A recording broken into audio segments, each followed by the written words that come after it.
ಒಂದು 1 ಅವರ್ ಹಾಗೆ ಇಟ್ಕೊಂಡಿರಿ. ಖಂಡಿತವಾಗಿ ನಿಮ್ಗೆ ತುಂಬಾ ಜನರಿಗೆ ಅವಕಾಶ ಸಿಗ್ಲಿಲ್ಲ. ಪಾಪ ಅವ್ರು ನೆಕ್ಸ್ಟ್ ಟೈಮ್ ಟ್ರೈ ಮಾಡ್ತಾರೆ. ಈಗ ಆಲ್ರೆಡಿ 1000 ಫುಲ್ ಆಗಿದೆ. ಸೊ ನೀವು ಎಕ್ಸಿಟ್ ಆದ್ರೆ ಅವ್ರು ಬರ್ತಾರೆ. ಸೊ ಹಾಗಾಗಿ ಎಲ್ಲೂ ಎಕ್ಸಿಟ್ ಆಗಕ್ಕೆ ಹೋಗ್ಬೇಡಿ. ಸೊ 1 ಅವರ್ ಪ್ರೋಗ್ರಾಮ್ ಅನ್ನ ಎಂಜಾಯ್ ಮಾಡಿ. ಸೊ ಈ ಕಾರ್ಯಕ್ರಮ ನಿಮ್ಮ ಫ್ರೆಂಡ್ ನಿಮ್ಗೆ ಕೊಟ್ಟಿರುವಂತ ಒಂದು ಗಿಫ್ಟ್ ಅಂತ ಹೇಳ್ಬೋದು. ನಿಮ್ಮ ಜೀವನಕ್ಕೆ ನಿಮ್ಮ ಫ್ರೆಂಡ್ ಕೊಟ್ಟಿರುವಂತ ಉತ್ತಮವಾದಂತ ಒಂದು ಉಡುಗೊರೆ ಅಂತ ಹೇಳ್ಬೋದು. ವಾಯ್ಸ್ ಕೇಳಿಸ್ತಾ ಇದೆ ಅಂತ ಅನ್ಕೊಂಡಿದೀನಿ. ಸೊ ಈಗ ಕಾರ್ಯಕ್ರಮದ ಮುನ್ನೋಟ ಹೀಗಿದೆ. ಸೊ ರೋಗಗಳನ್ನು ಬಾರದಂತೆ ತಡೆಯುವುದು ಹೇಗೆ, ಲಕ್ಷಾಂತರ ರೂಪಾಯಿ ಖರ್ಚುಗಳು, ಆಸ್ಪತ್ರೆ ಖರ್ಚನ್ನು ಉಳಿತಾಯ ಮಾಡೋದು ಹೇಗೆ, ಆ ರೋಗಗಳಿಗೆ ಏನ್ ಕಾರಣ, ಆರೋಗ್ಯ ಅಂದ್ರೆ ಏನು, ಅತ್ಯುತ್ತಮ ಆರೋಗ್ಯದ ಮಂತ್ರ ಏನು, ಸೊ ವೈದ್ಯಕೀಯ ಭಾರತದಲ್ಲಿ ಕಾಯಿಲೆಗಳ ಪರಿಸ್ಥಿತಿ ಹೇಗಿದೆ, ಮತ್ತೆ ವೈದ್ಯಕೀಯ ಉದ್ಯಮಗಳ ಸತ್ಯಾಂಶ ಏನು, ಮತ್ತೆ ಮಾಡರ್ನ್ ಮೆಡಿಸಿನ್ ಇಂದ ಏನೇನು ಎಫೆಕ್ಟ್ ಆಗ್ತಾ ಇದೆ, ಜೊತೆಗೆ ಬಾಡಿಯ ವಿನ್ಯಾಸ ಯಾವ ರೀತಿ ಆಗಿದೆ, ಸೊ ಜೊತೆಗೆ ನೀರು ನಾವು ಯಾಕೆ ಕುಡಿಬೇಕು, ಹೇಗೆ ಕುಡಿಬೇಕು, ಮತ್ತೆ ನೀರು ಕುಡಿಯೋದ್ರಿಂದ ಏನ್ ಬೆನಿಫಿಟ್ ಆಗುತ್ತೆ, ಅಂಡ್ ಪೌಷ್ಟಿಕಾಂಶಗಳ ಕಾರ್ಯ ಏನು, ಪೌಷ್ಟಿಕಾಂಶಗಳ ಕೊರತೆಯಿಂದ ಏನೇನು ಕಾಯಿಲೆ ಬರುತ್ತೆ, ಪೌಷ್ಟಿಕಾಂಶಗಳಲ್ಲಿ ಯಾವ ಆಹಾರ ಮೂಲಗಳಿಂದ ಪೌಷ್ಟಿಕಾಂಶ ಸಿಗುತ್ತೆ, ಯಾವ್ಯಾವ ಪೌಷ್ಟಿಕಾಂಶಗಳಿಂದ ಯಾವ ಕಾಯಿಲೆಗಳು ಬರುತ್ತೆ. ಸೊ ಹಾಗಾಗಿ ಈ ಎಲ್ಲಾ ಸಮಸ್ಯೆಗಳಿಗೆ ನೈಸರ್ಗಿಕ ಪರಿಹಾರ ಏನು ಹಾಗಾದ್ರೆ ಅನ್ನೋದ್ರ ಬಗ್ಗೆ ಎಲ್ಲ ತಿಳ್ಕೊಳ್ಳೋಣ. ಎಲ್ಲ ತಿಳ್ಕೊಂಡ ನಂತರ ನೀವು ಈ ಪ್ರೋಗ್ರಾಮ್ ಮುಗಿತಿರುವಾಗಲೇ ಸೊ 8 ಗಂಟೆ 10 ನಿಮಿಷಕ್ಕೆ ಕಾರ್ಯಕ್ರಮ ಮುಗಿತದೆ. ಸೊ ಅವಾಗ ನಿಮ್ಗೆ ನೀವೇ ಡಾಕ್ಟರ್ ಆಗ್ತೀರಾ. ಸೊ ಹಾಗಾಗಿ ದಂಪತಿ ಸಮೇತ ಅಟೆಂಡ್ ಮಾಡ್ಲಿಕ್ಕಾಗಿ ರಿಕ್ವೆಸ್ಟ್ ಇದೆ. ಮೊಬೈಲ್ ಚಾರ್ಜ್ ಚೆಕ್ ಮಾಡ್ಕೊಳ್ಳಿ, ಡಾಟಾ ಅಂಡ್ ನಿಮ್ಮ ಬ್ಯಾಟ್ರಿ ಚಾರ್ಜ್ ಇದನ್ನ ಚೆಕ್ ಮಾಡ್ಕೊಂಬಿಡಿ. ಸೊ ಇಂಟರ್ನೆಟ್ ಇರೋ ಪ್ಲೇಸ್ ಅಲ್ಲಿ ಕೂತ್ಕೊಳ್ಳಿ, ಡಿಸ್ಟರ್ಬ್ ಇರೋ ಜಾಗದಲ್ಲಿ ಕೂತ್ಕೋಬಿಡಿ. ಸ್ವಲ್ಪ ಗಲಾಟೆ ಇಲ್ದಿರೋ ಪ್ಲೇಸ್ ಅಲ್ಲಿ ಇಯರ್ಫೋನ್ ಹಾಕೊಂಡು ಕೂತ್ಕೊಂಡ್ರೆ ಬಹಳ ಒಳ್ಳೇದು. ಸೊ ಕಾರ್ಯಕ್ರಮಕ್ಕೆ ಮತ್ತೊಮ್ಮೆ ಸ್ವಾಗತ. ಮತ್ತೆ ಈಗ ನಾವು ಕಾರ್ಯಕ್ರಮ ಶುರು ಮಾಡ್ತಾ ಇದ್ದೀವಿ. ಪ್ರತಿಯೊಬ್ಬರಿಗೂ ಈ ತರ ಇರ್ಬೇಕಂತ ಆಸೆ ಇದೆ. ಹೇಗೆ? ಯಂಗ್ ಎಟ್ 100 ಅಲ್ವಾ? ಸೊ 100ರಲ್ಲೂ ಯೌವನವಾಗಿರ್ಬೇಕು. ಅಂದ್ರೆ ಯೌವನ ಈಗಿದೆ, ಬಟ್ 100ರಲ್ಲೂ ಇರುತ್ತಾ ಪ್ರಶ್ನೆ ಆಗಿದೆಲ್ಲ. 100ರಲ್ಲೂ ಯೌವನ ಇರ್ಬೇಕು ಅನ್ನೋದು ತುಂಬಾ ಜನರ ಪ್ರಶ್ನೆ ಇದೆ. ಓಕೆ, ಖಂಡಿತವಾಗಿ. ಸೊ ಹಾಗಾದ್ರೆ ಇದು ಇರೋದು ಸಾಧ್ಯನಾ? ಇದಾರಲ್ಲ, ಹಾಗಾದ್ರೆ ನಾವ್ಯಾಕೆ ಇರೋದಿಲ್ಲ? ಸೊ ನಾವು ಹೇಗಿರೋದು ಅನ್ನೋದ್ರ ಬಗ್ಗೆ ನೋಡೋಣ. ಆರೋಗ್ಯವೇ ಮಹಾಭಾಗ್ಯ ನಮ್ಗೆ ಗೊತ್ತಿರುವಂತದ್ದಲ್ವ. ಆರೋಗ್ಯವೇ ಮಹಾಭಾಗ್ಯ ಅಂತ ನಮ್ಗೆ ಗೊತ್ತಿದೆ. ಇದೆಲ್ಲ ನಾವು ನಂಬ್ತೀವಿ. ಯಾವ್ದು ಏನ್ ಸಂಪಾದನೆ ಮಾಡ್ರಿ ಏನ್ ಸರ್, ನಮ್ಗೆ ಆರೋಗ್ಯ ಸಂಪಾದನೆ ಮಾಡಿದ್ರೆ ಅದಕ್ಕಿಂತ ದೊಡ್ಡ ಭಾಗ್ಯ ಯಾವುದೂ ಇಲ್ಲ. ಯಾಕಂದ್ರೆ ಘಟ ಇದ್ರೆ ಮಠ ಕಟ್ಬೋದು ಅಂತ ಹೇಳ್ತೀವಿ, ಕರೆಕ್ಟ್ ಅಲ್ವಾ? ನಾವಿದ್ರೆ ಎಲ್ಲದೂ ಸಂಪಾದನೆ ಮಾಡಕ್ಕಾಗಲ್ಲ, ಇಲ್ಲ ಅಂದ್ರೆ ಇಲ್ಲ ಅಂತ. ಓಕೆ, ಸೊ ಹಾಗಾಗಿ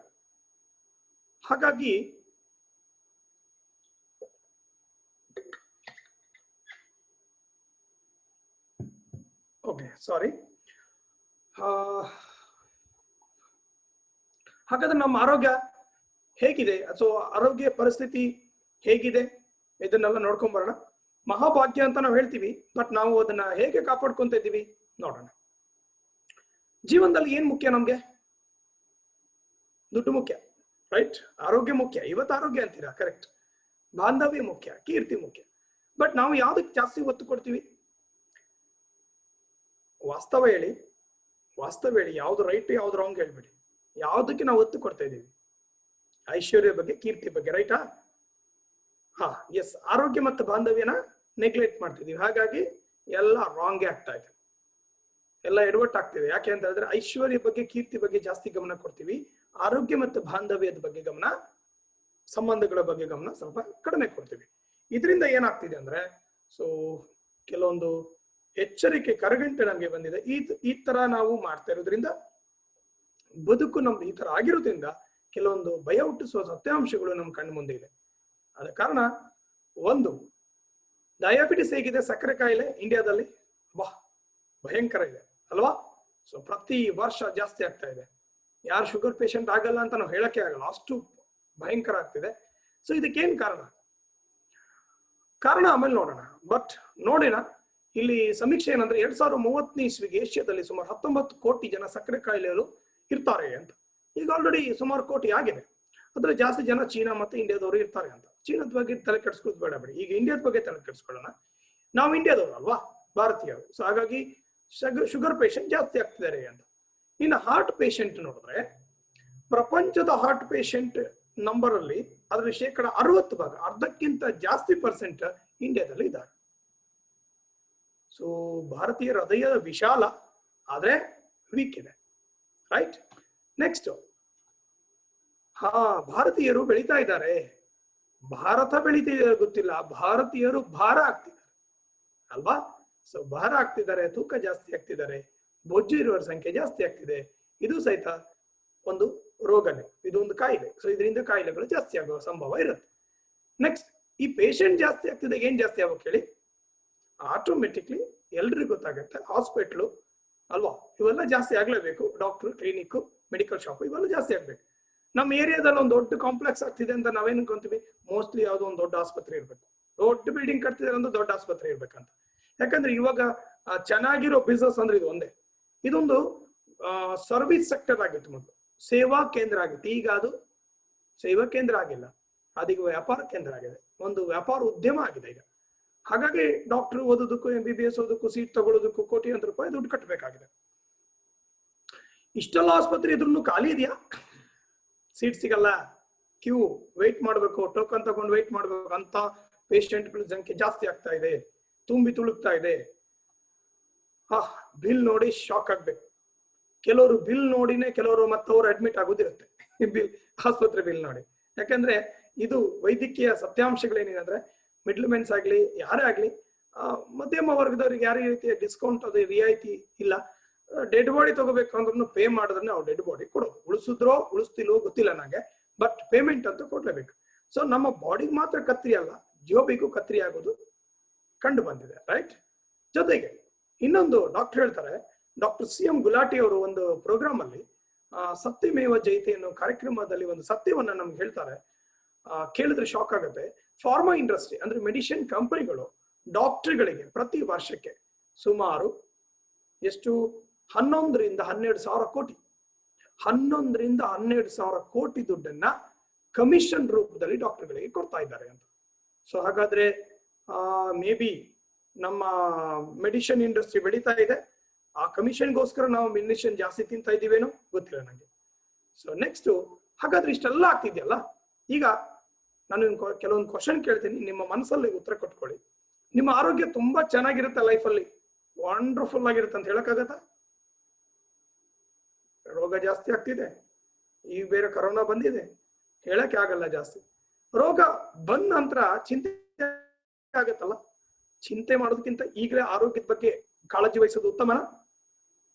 precaution better then cure. Yes. So ಈಗ ನಾವು ಪ್ರಿಕಾಷನ್ ತಗೋಬೇಕಾಗಿದೆ. ಸೊ ಹಾಗಾದ್ರೆ 100 ವರ್ಷ ಬದುಕು, ಆರೋಗ್ಯವಾಗಿ ಬದುಕು ಆಸೆ ಎಷ್ಟು ಜನಕ್ಕಿದೆ? ಎಲ್ರಿಗಿದೆ, ನನಗೂ ಇದೆಯಪ್ಪ. ಆಷಾಢ ಬುದ್ಧಿತನ ಬೇಡ, ಏನ್ ಮುಜುಗರ ಬೇಡ, 100 ವರ್ಷ ಬದುಕು ಆಸೆ ಇದೆ. ಕೈ ಎತ್ಬೋದು. ಎಸ್, ಕೈ ಎತ್ಬೋದು. ವೆರಿ ಗುಡ್, ಸೂಪರ್, ಚೆನ್ನಾಗಿ ಕೈ ಎತ್ತಿದ್ರೆ ವೆರಿ ಗುಡ್. 100 ವರ್ಷ ಬದುಕು ಆಸೆ ಇದೆ.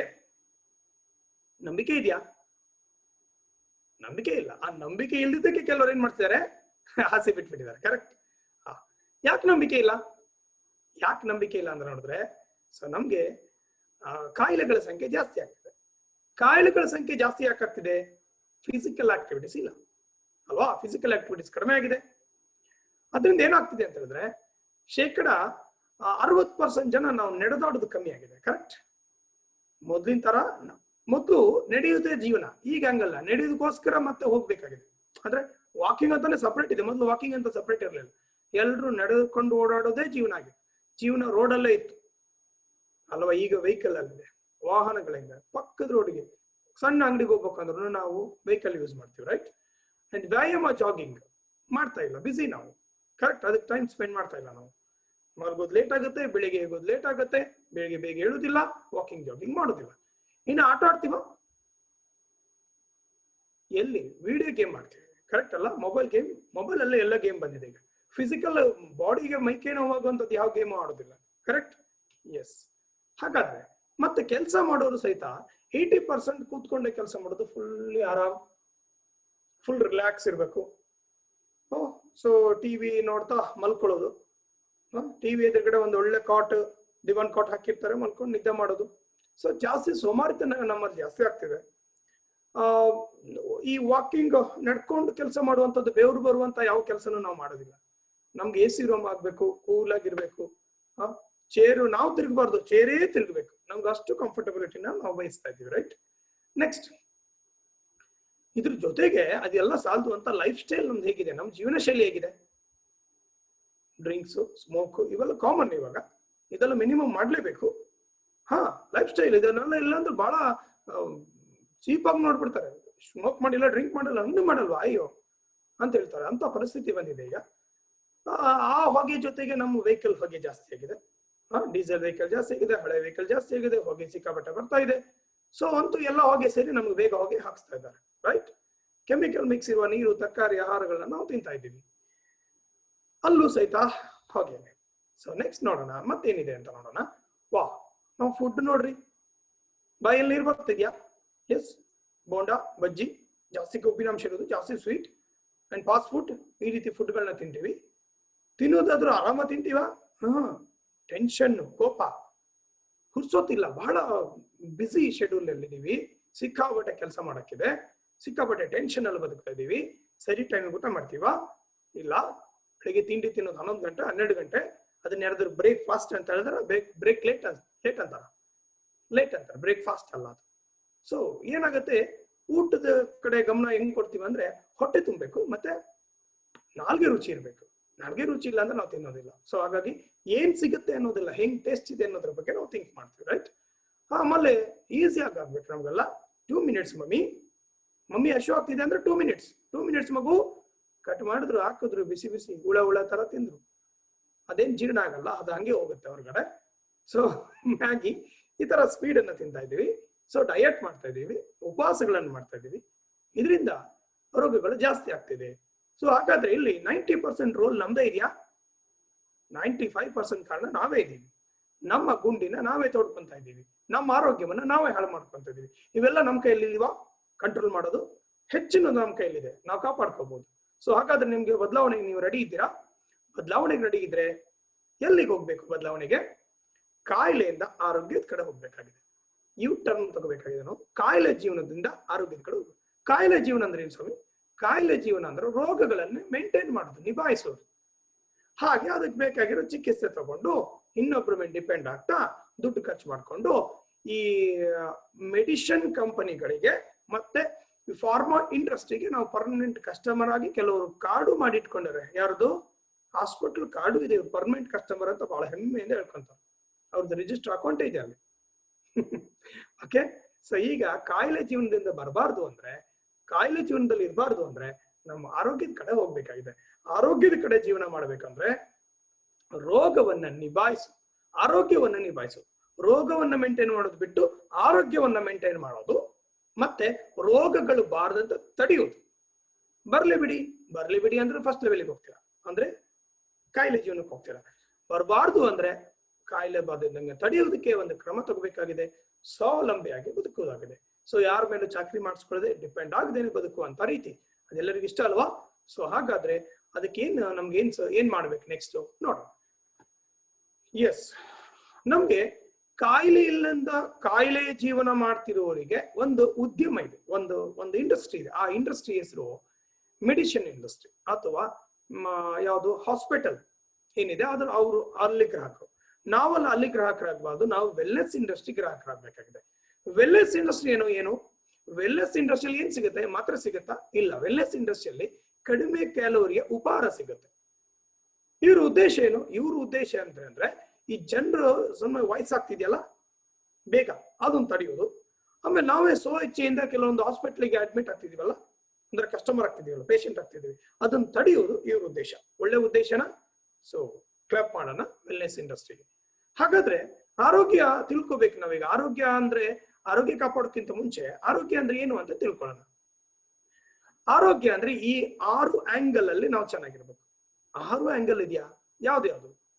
ದೈಹಿಕ ಆರೋಗ್ಯ, ಭಾವಾತ್ಮಕ ಆರೋಗ್ಯ, ಉದ್ಯೋಗಿಕ ಆರೋಗ್ಯ, ಆಧ್ಯಾತ್ಮಿಕ ಆರೋಗ್ಯ, ಸಾಮಾಜಿಕ ಆರೋಗ್ಯ ಮತ್ತು ಮಾನಸಿಕ ಆರೋಗ್ಯ. ಈ 6 ಆರೋಗ್ಯವನ್ನ ನಾವು ಚೆನ್ನಾಗಿಟ್ಕೊಂಡ್ರಲ್ಲಿ ನಮ್ಗೆ ಆರೋಗ್ಯ ಚೆನ್ನಾಗಿರುತ್ತೆ. ಆರೋಗ್ಯ ಚೆನ್ನಾಗಿದ್ದೀವಿ, ಅದು ಆರೋಗ್ಯವಂತ ವ್ಯಕ್ತಿ ಅಂತ ನಾವು ಹೇಳ್ಬೋದು. ಆರೋಗ್ಯವಂತ ವ್ಯಕ್ತಿ ಅಂತ ನಾವು ಹೇಳ್ಬೋದು. ಈ 6 ಆರೋಗ್ಯ ಚೆನ್ನಾಗಿದೆಯಾ ನಮ್ದು? ಎಲ್ಲದನ್ನು ಬ್ಯಾಲೆನ್ಸ್ ಮಾಡಿದೀವಾ? ಎಲ್ಲದನ್ನು ಮೇಂಟೈನ್ ಮಾಡ್ತಿದೀವಾ? ಮೇಂಟೈನ್ ಮಾಡ್ತಾ ಇಲ್ಲ ಅಂದ್ರೆ ನಾವು ಪೇಷಂಟ್ ಆಗೋದು ಗ್ಯಾರಂಟಿ, ಅಥವಾ ನಾವು ಪೇಷಂಟ್ ಆಗ್ತೀವಿ ಅಥವಾ ನಾವು ಪೇಷಂಟ್ ಆಗಿದ್ದೀವಿ ಅಂತ ಅರ್ಥ. ಇಲ್ಲಿ WHO ಏನ್ ಹೇಳುತ್ತೆ? ವಿಶ್ವ ಆರೋಗ್ಯ ಸಂಸ್ಥೆ, ಆರೋಗ್ಯವು ಸಂಪೂರ್ಣವಾಗಿ ಅತ್ಯುತ್ತಮವಾದ ದೈಹಿಕ, ಮಾನಸಿಕ ಮತ್ತು ಸಾಮಾಜಿಕ ಸ್ಥಿತಿಯ ಮೇಲೆ ಆಧಾರವಾಗಿರುತ್ತದೆ ಮತ್ತು ಕೇವಲ ಕಾಯಿಲೆಗಳಿಲ್ಲದ ದೇಹ ದೌರ್ಬಲ್ಯ ಇಲ್ಲದ ಸ್ಥಿತಿ ಅಲ್ಲ.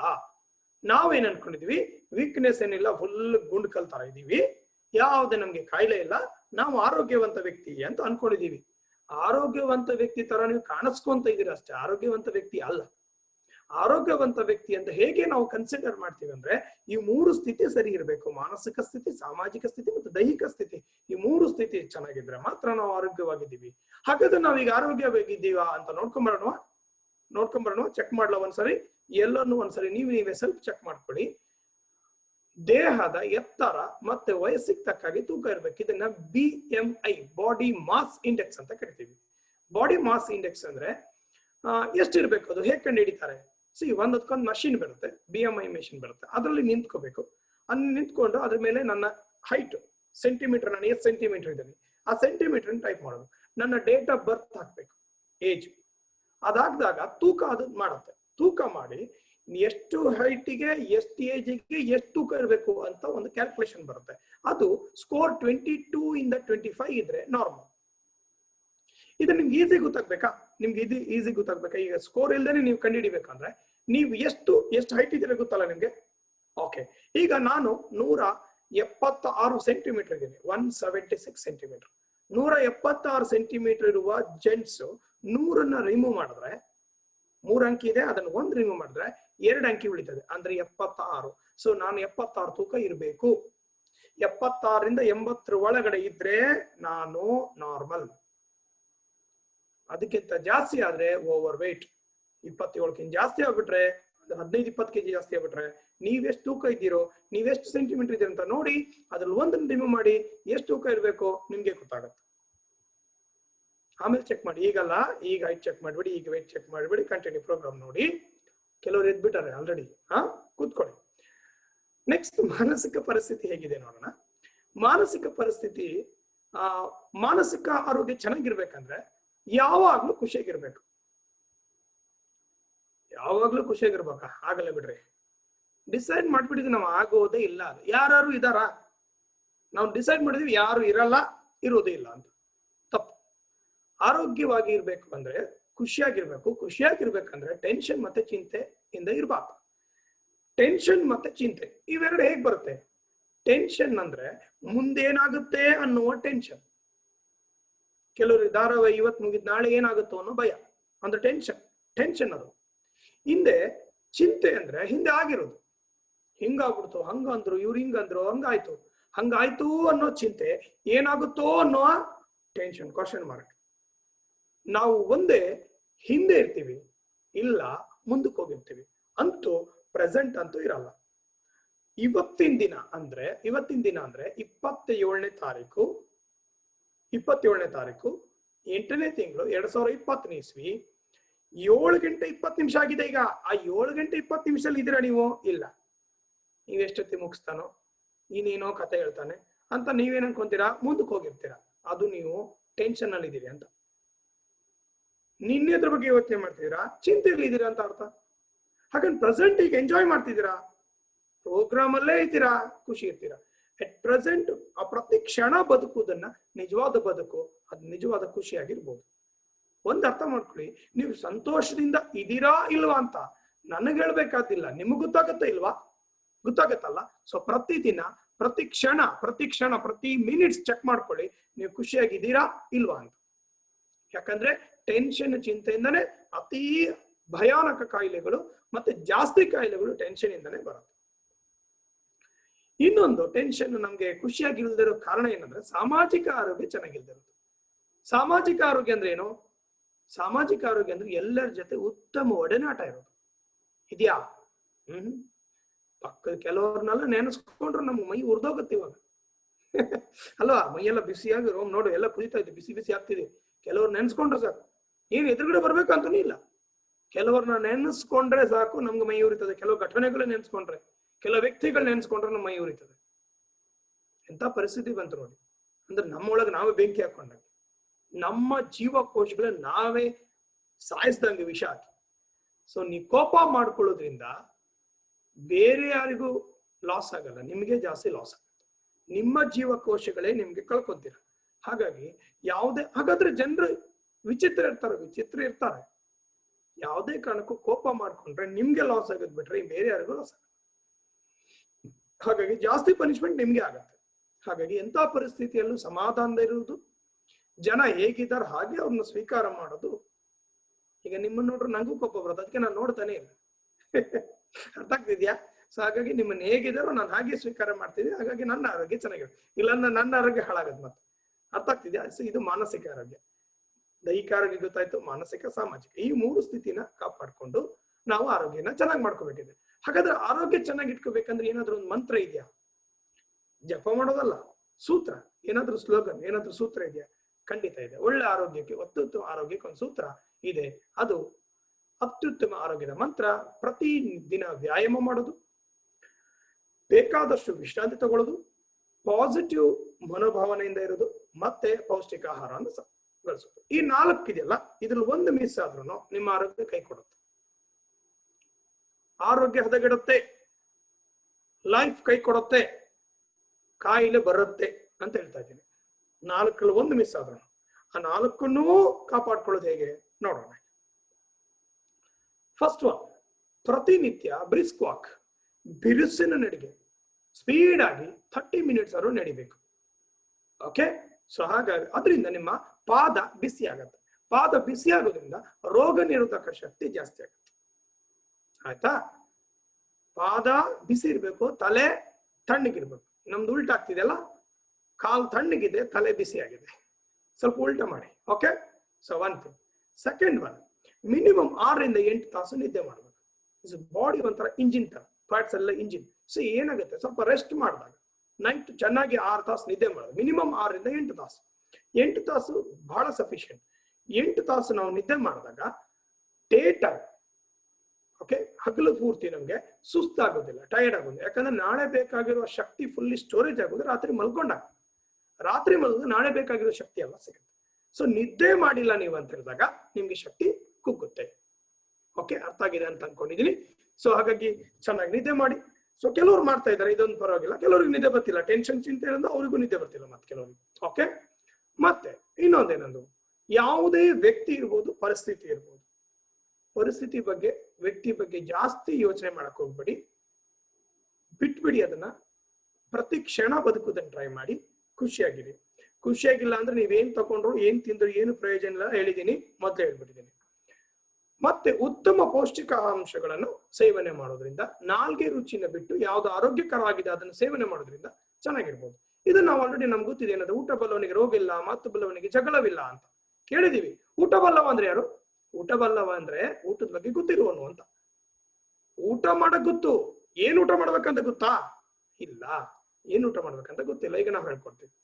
ಅದಕ್ಕೆ ಏನ್ ಹೇಳ್ತಾರೆ, ಹಿಪೋಕ್ರಟಿಸ್ ಏನ್ ಹೇಳ್ತಾರೆ, ಹಿಪೋಕ್ರಟಿಸ್ ಹೈಯೆಸ್ಟ್, ತುಂಬಾ ಅತಿ ಹೆಚ್ಚು ಬದುಕಿರುವ ಮನುಷ್ಯ. ಐ ಥಿಂಕ್ ಮೋರ್ ದೆನ್ 129 ವರ್ಷ ಅನ್ಸುತ್ತೆ, 130 ವರ್ಷ ಹತ್ರ ಬದುಕಿದ ವ್ಯಕ್ತಿ. ಓಕೆ, ಅವ್ರು ನೋಡಿದ್ರೆ ಗೊತ್ತಾಗತ್ತೆ ನಿಮ್ಗೆ ಎಷ್ಟು ವರ್ಷ ಬದುಕಿದಾರೆ ಅಂತ. ಅವ್ರು ಹೇಳ್ತಾರೆ, ನಿನ್ನ ಆಹಾರವೇ ನಿನ್ನ ಔಷಧ, ನಿಸರ್ಗ ನಿನ್ನ ಕಾಯಿಲೆನ ಗುಣಪಡಿಸುತ್ತೆ. ದೇವರು ನಮ್ಮನ್ನು ಸೃಷ್ಟಿ ಮಾಡುವಾಗ ನಂಗೆ ಏನೆಲ್ಲ ಬೇಕು ಅನ್ನೋದು ನಿಸರ್ಗದಲ್ಲಿ ಸೃಷ್ಟಿ ಮಾಡಿದ್ದಾರೆ. ಬಟ್ ನಾವು ನೈಸರ್ಗಿಕವಾಗಿರೋದನ್ನ ಬಿಟ್ಟು ಕೃತಕವಾಗಿರೋದನ್ನ ತಿಂತಾ ಇದ್ದೀವಿ. ತಿನ್ನಬಾರ್ದನ್ನ ತಿಂತಾ ಇದ್ದೀವಿ. ನಾವೇ ಸಪರೇಟ್ ಕೆಲವೊಂದೆಲ್ಲ ಸೃಷ್ಟಿ ಮಾಡ್ಕೊಂಡ್ಬಿಟ್ಟಿದೀವಿ. ಅದು ಆರೋಗ್ಯಕರ ಅಲ್ಲ. ನೆಕ್ಸ್ಟ್, ಇನ್ನ ಈ ಆಚಾರ್ಯ ಲಕ್ಷ್ಮಣ್ ಶರ್ಮಾ ನೈಸರ್ಗಿಕ ಚಿಕಿತ್ಸೆ, ನ್ಯಾಚುರಲ್ ಟ್ರೀಟ್ಮೆಂಟ್ ಅನ್ನ ಪಿತಾಮಹ, ಆಯುರ್ವೇದಿಕ್ ಇವ್ರೇನ್ ಹೇಳ್ತಾರೆ ಅಂದ್ರೆ, ರೋಗವನ್ನ ತಡೆಗಟ್ಟುವುದು ವಾಸಿ ಮಾಡೋದಕ್ಕಿಂತ ಉತ್ತಮ. ತಡೆಗಟ್ಟುವುದೇ ನಿಜವಾದ ವಾಸಿ. ನಿಮ್ಗೆ ವಾಸಿ ಆಗ್ಬೇಕಾದ್ರೆ ಮೊದಲೇ ತಡೆಗಟ್ಟಿ, ಬಂದ್ರ ಮೇಲೆ ನಿಮ್ಗೆ ಸ್ವಲ್ಪ ಡ್ಯಾಮೇಜ್ ಆಗಿ ಆಗತ್ತೆ. ಕಂಪ್ಲೀಟ್ ಕ್ಯೂರ್ ಯಾರು ಮಾಡಕ್ಕಾಗಲ್ಲ. ಸೊ ಹಾಗಾಗಿ ಮೊದಲೇ ಕ್ಯೂರ್ ಮಾಡ್ಕೊಳ್ಳೋಣ. ನಮ್ಮ ಉದ್ದಟತನ, ಮೊಂಡತನ ಏನು ನಮ್ದು? ಬರ್ಲಿ ಬಿಡಿ ಸರ್, ಆಮೇಲೆ ನೋಡ್ಕೊಳ್ಳೋಣ. ಬರ್ಲಿ ಬಿಡಿ ಅಂದ್ರೆ ಏನ್ ನೋಡ್ಕೊಳ್ಳೋದು? ನೀವು ನೋಡ್ಕೊಳ್ಳೋದಿಲ್ಲ, ನಿಮ್ಮನ್ನ ಜನ ನೋಡ್ಕೋಬೇಕು ಅಲ್ವಾ? ನರ್ಸು, ಡಾಕ್ಟ್ರು ಈ ತರ ಮೇಲೆ ಸಿಗ್ತಾವ. ಎಲ್ಲಿ ತಲೆ ಇದೆ ಅಂತ ನಿಮ್ಗೆ ಗೊತ್ತಾಗಲ್ಲ, ಪೇಷಂಟ್ ಎಲ್ಲಿ ಇದ್ದಾರೆ ಅಂತ. ರೋಗವನ್ನು ವಾಸಿ ಮಾಡೋದಕ್ಕೆ 10 kg ಶ್ರಮ ಬೇಕು. ಭಯಂಕರ ಹಾರ್ಡ್ ವರ್ಕ್ ಮಾಡ್ಬೇಕಾಗತ್ತೆ. ಎಲ್ಲರೂ ಶ್ರಮ ಆಗತ್ತೆ, ತುಂಬಾ ಶ್ರಮ ಬೇಕಾಗತ್ತೆ. ಅದೇ ರೋಗವನ್ನ ತಡೆಗಟ್ಟೋದಕ್ಕೆ ಕೇವಲ 1 ಗ್ರಾಮ್ ಶ್ರಮ ಸಾಕಾಗತ್ತೆ. ಮಾತ್ರೆ ಇದೆ ಅಂತ ನಮ್ಗೆ ಧೈರ್ಯ ಅಲ್ಲ. ಎಷ್ಟು ಮಾತ್ರೆ ತಿಂತೀರಾ? ಈ ಬೆಳಿಗ್ಗೆ ತಿಂಡಿ, ಮಧ್ಯಾಹ್ನ ಊಟ, ರಾತ್ರಿ ಊಟ ಅಂತ ಈ ಕೆಲವರು ಆಹಾರದ ರೂಲ್ಸ್ ಇದೆಯಲ್ಲ, ಕೆಲವ್ರದ್ದು ಟೈಮ್ ಟೇಬಲ್ ಬೇರೆ ಇದೆ. ಬೆಳಿಗ್ಗೆ 1 ಡಬ್ಬಿ, ಮಧ್ಯಾಹ್ನ 1 ಡಬ್ಬಿ, ಕೆಲವೊಂದು ಬಾಕ್ಸ್ ಇದೆ ಅದಕ್ಕೆ. ಮಧ್ಯಾಹ್ನ ಅದು ಮಾತ್ರೆ ಬಾಕ್ಸ್ಗಳು ಬಂದಿದೆ, ಎಲ್ಲ ಜೋಡಿಸಿ ಕೊಟ್ಬಿಡ್ತಾರೆ. ಮಧ್ಯಾಹ್ನದೊಂದು ಇಷ್ಟು, ಇಷ್ಟಿಷ್ಟು ತಿಂತೀವಿ, ಇಷ್ಟಿಷ್ಟು ಕೊಯ್ ತುಂಬ. ಔಷಧ ಆಹಾರ ಔಷಧ ಆಗ್ಬೇಕಂತ ಹೇಳಿದ್ದಾರೆ, ಔಷಧನೇ ಆಹಾರ ಆಗ್ಬೇಕಂತ ಎಲ್ಲೇ ಹೇಳಿಲ್ಲ. ಹಾಗಾದ್ರೆ ತಿನ್ಬಾರ್ದು. ತಿನ್ನೋದ್ರಿಂದ ಏನಾಗತ್ತೆ? ಡಾಕ್ಟರ್ ಲಾಸಿನ್ ಲೀಪೆ ಹೇಳ್ತಾರೆ, ಈ ಆಧುನಿಕ ಔಷಧ ತಿಂದು ಅದರಿಂದ ಸೈಡ್ ಎಫೆಕ್ಟ್ ಆಗಿ ವರ್ಷಕ್ಕೆ ಸುಮಾರು 18 ಕೋಟಿ ಜನ ಸಾಯ್ತಿದಾರಂತೆ. 18 ಕೋಟಿ ಜನ ಮಾಡರ್ನ್ ಮೆಡಿಸಿನ್ ತಿಂದು ಅದರ ಸೈಡ್ ಎಫೆಕ್ಟ್ ಇಂದ ಸತ್ತೋಗ್ತಿದ್ದಾರೆ. ಅಬ್ಬಾ, ನಾವು ತಿನ್ನೋದೇ ಬೇರೆ, ಕಾಯಿಲೆ ಇರೋದೇ ಬೇರೆ. ತಿಂತೀವಿ, ಅದು ಆ ಕಾಯಿಲೆಯಿಂದ ಸಾಯಲ್ಲ, ಇದರಿಂದ ಸೃಷ್ಟಿಯಾಗಿರೋ ಕಾಯಿಲೆಯಿಂದ ಸತ್ತೋಗ್ತೀವಿ. ಹಾಗಾದ್ರೆ ಏನ್ ತಿನ್ಬೇಕಂಗಾದ್ರೆ ನಾವು ಇಷ್ಟು ತಿನ್ಬೇಕು, ಇಷ್ಟು ತಿಂತಿದೀವ ನೋಡಿ. ಇದು ಆಹಾರದ ಪಿರಮಿಡ್. ಪ್ರೋಟೀನ್, ಹಣ್ಣು, ಡ್ರೈ ಫ್ರೂಟ್ಸ್, ಗೋಧಿ, ಓಕೆ, ಅಂದ್ರೆ ದ್ವಿದಳ ಧಾನ್ಯ, ಏಕದಳ ಧಾನ್ಯ, ಡ್ರೈ ಫ್ರೂಟ್ಸ್, ಹಣ್ಣುಗಳು, ತರಕಾರಿಗಳು, ಸೊಪ್ಪುಗಳು, ಹಾಲಿನ ಪದಾರ್ಥಗಳು, ಆಯಿಲ್ ಸೀಡ್ಸ್ಗಳು, ಬೀಜಗಳು, ಸೊ ಈ ರೀತಿ ವಾಟರ್, ಇಷ್ಟು ಪಿರಮಿಡ್ ತಿನ್ಬೇಕು. ನಮ್ಮ ಬಾಡಿಗೆ ಒಂದೇ ತರ ಆಹಾರ ತಿಂತೀವಿ. ಇಷ್ಟು ಕಾಲಮ್ ಹಾಕಿ ತಿಂತೀವ? ಇಲ್ಲ, ಒಂದೇ ತರ. ಇಂಡಿಯನ್ಸ್ ನಾರ್ಮಲಿ ಅಂದ್ರೆ ಒಂದೇ ತರ ಆಹಾರ. ಯಾವುದು? ರೊಟ್ಟಿ ಮುದ್ದೆ ಚಪಾತಿ ಅನ್ನ. ರೊಟ್ಟಿ ಮುದ್ದೆ ಚಪಾತಿ ಅನ್ನ ಅಂದ್ರೆ ಯಾವುದು? ಎಲ್ಲ ಏಕದಳ ಧಾನ್ಯನೇ.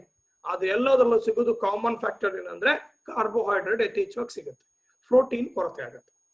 ಓಕೆ, ಜೊತೆಗೆ ಪೌಷ್ಟಿಕಾಂಶಗಳು. ಮೊದಲಿನ ಜನ ಜಾಸ್ತಿ ವರ್ಷ ಬದುಕ್ತಿದ್ರು, ನಾವು ಯಾಕೆ ಬದುಕ್ತಾ ಇಲ್ಲ ಅಂತ ಪ್ರಶ್ನೆ ಇದೆ. ಹಿಂದಿನ ಕಾಲದಲ್ಲಿ ಪೌಷ್ಟಿಕಾಂಶ ಸಿಗ್ತಿದ್ದಷ್ಟು ಈಗ ಸಿಗಲ್ಲ.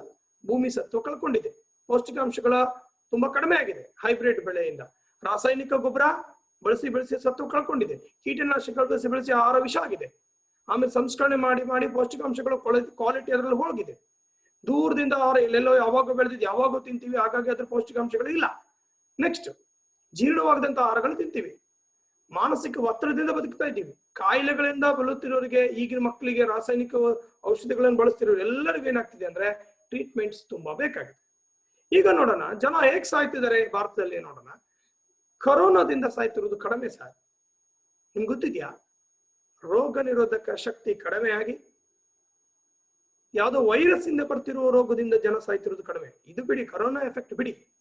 ಇಲ್ಲಿಂದ ನೋಡಿದ್ರೆ 2004ರಲ್ಲಿ ಬಂದಿರೋ ರಿಪೋರ್ಟ್, WHO ಕೊಟ್ಟಿರೋ ರಿಪೋರ್ಟ್, ಭಾರತದಲ್ಲಿ ಕೇವಲ 17% ಜನ ಮಾತ್ರ ಸೋಂಕು ರೋಗದಿಂದ ಸಾಯ್ತಾ ಇರೋದು, ಸಾಂಕ್ರಾಮಿಕ ರೋಗದಿಂದ.